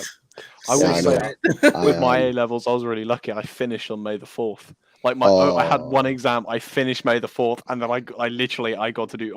I watched Bad Batch straight after, and I loved it. Yep. So that's my plan. I'll just be watching it. I'll set So an you'll be alarm. watching. I assume you're watching Kenobi and then Stranger Things. Yeah, I mean, Stranger Things have now released that they're dropping all 7 episodes. I think. Oh, right, 7, okay. and then the last 2 Yeah, are the last 2, like 4 days later. July 1st. No, Oh, no, it's a sorry. month. No, sorry, Yeah, a month. Yeah, that's what I meant. And so yeah, it's a definite Kenobi watch first, and then probably half an hour of sitting, just Yeah. taking it all in. Hopefully not being depressed because it was crap. But We pray. and That then That won't happen. and then yeah, Stranger Things. Nice. my plan. James? I already have the day off, but not because it's there to It's watch because of that. Kenobi. It's I wish I could say it was Because of that, but, Obi-Wan. because of Obi-Wan. Love that. No, I'm actually going to go and pick my daughter up for the weekend. So Nice. I kind of have like a little bit more leeway now. So I won't be leaving the house until about 10 a.m. and it's being released to us on 8 a.m. So I'm setting the alarm. I have a TV in my bed. I'm putting it straight on immediately, wiping the dust out from my eyes, and I'm just concentrating on two episodes. As soon as it finishes, I'm straight in the car and I'm driving 3.5 hours to go see my daughter. Yeah, so I've got a busy day to watch that, do that, but then 3.5 hours back. So it's like 7 hours in the car. It's a tough day, but it's going to be all worth it. It will. It will. It'll be a good day, good weekend. I'm sure of it. Oh yeah, definitely. I mean, I'm like I tend to like charge up the lightsabers for me and my daughter, so that way we can have like little duels and stuff. So yeah, she's like coming around. I introduced her to the Clone Wars movie because like I treat it like an adult sometimes, where I'm just sort of like, no, you got to watch it in this order. But you know, the kid, she's a 5-year-old. She doesn't care. It's just like, oh, look at the pretty colors. Is there a rainbow lightsaber? No, there's not. But there is on the setting of this lightsaber. So, and Ahsoka is such a good hook for like young girls. So like, great way to. Doesn't matter how you get in, as long as you're in. It's her. Yeah. To be fair, like with my daughter, it's Ahsoka and Rey. She just loves them both. She likes Rey because of her colored lightsaber, and I don't know why she likes Ahsoka. I think she just sees more of her in it because she looks very young in the Clone Wars. So I think maybe she sees like a little bit of self-identity with that. I'm not sure, but I mean, Ahsoka's 14 in the beginning of the Clone Wars, and it's 17 by the end. Yeah, I want to say that's it. Yeah. Well, it sounds like a great weekend. That's for sure. So enjoy, and I'm sure you'll rewatch. I'm sure we'll all rewatch quite a bit. But yeah, yeah. Nobody's going to have as good of a time as you two down there. I'm sure I'll probably treat Kenobi's launch like I did with Moon Knight. I rewatched like the first episode of Moon Knight like 4 or 5 times. I loved it that much. I'm hoping I get the same thing for Kenobi because I'm now starting to deliberately lower my expectations. Just because then I get blown away when I watch it. And the Bad Batch season 1 finale didn't do good for me. I was like, Vader's gonna show up and the Inquisitors and everything. I was just like, oh no, they're basically just plumbers for an episode. Like it was, so I'm looking forward to just watching it, and I'm hoping I'll get blown away because it seems phenomenal, and there's been so much love been put into it. It's got Deborah Chow directing it. It seems like it can't go wrong. I love that they've got a single director. I like that you bring different directors in for different artistic styles, but there is something when you're trying to tell a very specific story. And a limited series as well. Yes, I think having the same director, a single writer, that is a path to success for me. But it's so special as well. Had to be one director, I think, to be honest. No, I agree. Exactly. So round the table then, we'll finish up as we started.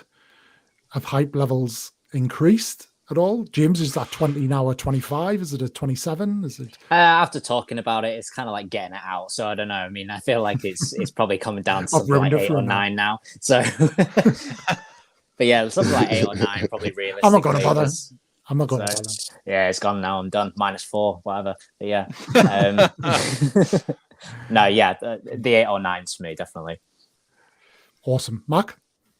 Since we've mentioned Dex, mine's just gone through the roof. So I mean, possibility of Dex. I mean, still as high as it was. Looking forward to it. Good. And before we come to you two guys in the chat, give us a rating out of 10 of what your hype levels are at. Nathan, I can see yours has increased. What is it up to now? So yeah, Choco. Hype. Specifically Obi-Wan, I'll put it at a 9. Yeah, we'll put it at a 9. That solid figure.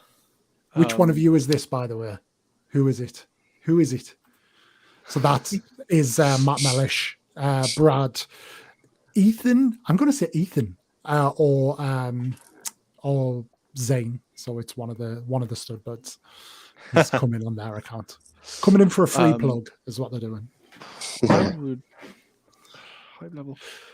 I've gone up to an 8.5. I don't want to have it too high because otherwise, I'll be expecting George Lucas himself to appear in it, and that's not going to happen. So,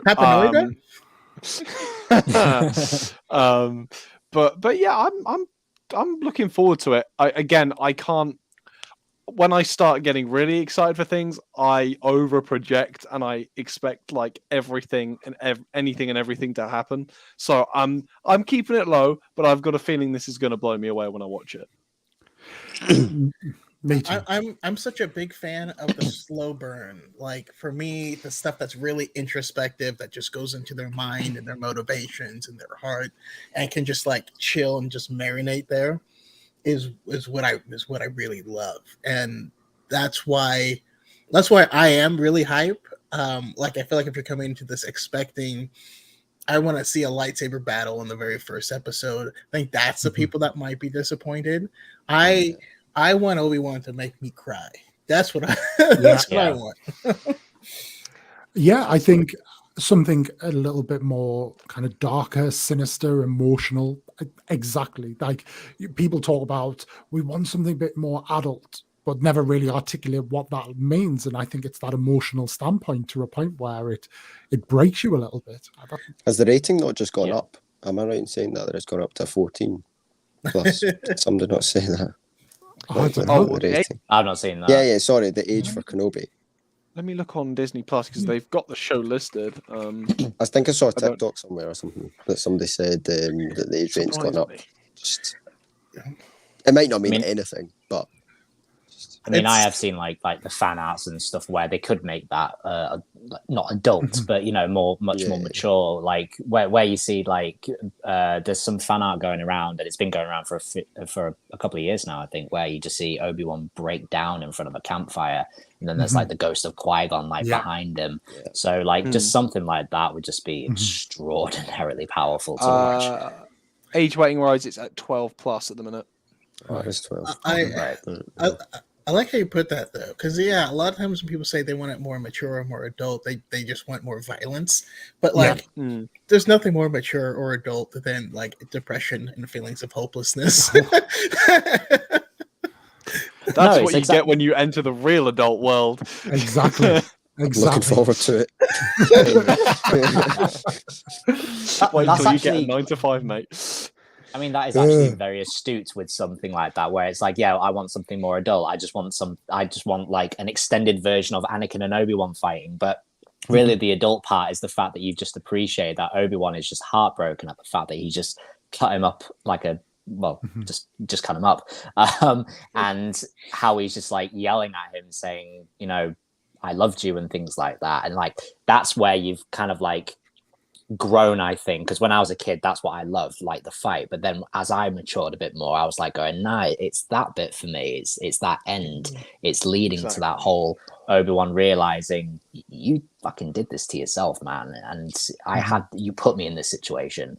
And it's that mature that I'm looking at when I want to see something more in this in Star Wars, definitely. Absolutely. And I think with that doesn't potentially affect the age rating in the same way, because it can be a little bit more subtle. It can be taken a different way. So like people read that slightly different. So it doesn't affect the age rating. And so I'm not reading too much in. And the reality is, Chaco, you and I have talked in the past about we're kind of a similar age, and films that were 18 when we were in our teenage years are probably like a 15 at a stretch now. Like I know it's different for you guys because you have like rated R, G-rated, and all of that. So like 18 would be a rated R here, but how that is all balanced is very different. So I base it on what we get. And Multiverse of Madness, it had some dark moments in it, and so there is the ability to do that. And I thought that was probably one of the best parts of the film, the way they just prolonged that and they built that suspense. And so absolutely. I take it James hasn't seen it yet. Nope. So I'm literally ready to just yank these out of my ear and go, shut up. Although, I think you're at a point where it's... I'm surprised you've dodged it for this long, to be honest, mate. I really have. I've been really gifted with this. Like, I've been very careful when going through TikTok and stuff like that. I was supposed to be going to the cinema with a friend, but we just didn't do it. So I'm going to see if, like, the schedule's open. Could have been worse. You could have went with Harvey. The night that Harvey went. Why? What happened? What? Do you not know what happened when Harvey went? When he paid for 3D on premiere night? Oh, that's right. He did say, he got like, it got cut out like for like 10 minutes, and then apparently the film, the film was still playing while it was blacked out, and then when it came back on 10 minutes into the film, spoiler, and he was like, no. So, I'd have hated that. That literally happened to me with the previous Marvel movie. And that was the most disappointing thing ever. They evacuated my theater because someone pulled the fire alarm or something like that. And then you came back. Sorry, it was Shang-Chi. I had to leave. Okay. And I missed the entire Trevor Slattery part. Like I missed that car chase. And when I came back, we were driving in the forest thing. I was so mad. I will say this. I don't recommend bringing your daughter, James. No, definitely not. I mean, you're planning to see it this weekend. It is a 12A, so you technically can. I wouldn't. No, definitely not. No, but my point being as such is it's a great comparison to say, actually, like, you wouldn't expect that film to be that. So let's just base it on what it is. The one thing I will say I'm looking forward to, and I know we'll get this in many forms across kind of all four of you, as well as Connor and others, is the the content across TikTok, YouTube, Instagram that we as creators will make, and we've all got a very different take on it. There are others as well. From a Lego perspective, I'm always interested to see how people build kind of Lego mocks and various things on the back of that. So yeah, I'm looking forward to listen and watch you guys as you give your take on each episode or the series when it's done. And because I love that as much as watching it, I love hearing different people's views and opinions on it, as long as they're projected in the right way, which all of you guys do. And essentially that's why we all interact with each other, because we have open conversations. So I'm looking forward to that. And if you guys want to know, then as I said earlier, all of the links to all of our creators are in the chat below. I'm sure you know who all of these people are. Just in case you didn't know, all of their links are below. So go and check them out. And now's the time. You know, these things always blow up. And if you haven't already, hit the like button below and let people know. I think I can see we're up to 28 likes. So that's a good one. I think it's pushing a new record for me. So, but thank you. But gentlemen, it has been an absolute honor and a pleasure to host you all this evening, this afternoon, wherever you may be. Enjoy Kenobi, enjoy Star Wars Celebration, you two. I look forward to certainly, and I'm sure all of us will be keeping track of how you do with that. And enjoy what is left of your weekend. Any parting words? Will do. Thank you. All right. Thank you very much. For you lot, I'm going on holiday next week. I'm on holiday the week after that, and I'm still on holiday the week after that. So there's no live streams for like 4 weeks now. But this week I'm planning on making a couple of 3-minute videos just to keep you guys entertained here. And you know what? I might even make like a YouTube video about Kenobi from my like luxury villa in Turkey, or even from like from my terrace at the Cosmopolitan in Las Vegas. Who knows? So I'll be around, but we shall see. But to all of you and to all of you gents, thank you for joining me, and enjoy the rest of your day. We shall. This is the awkward part where we're bye. Goodbye, everybody.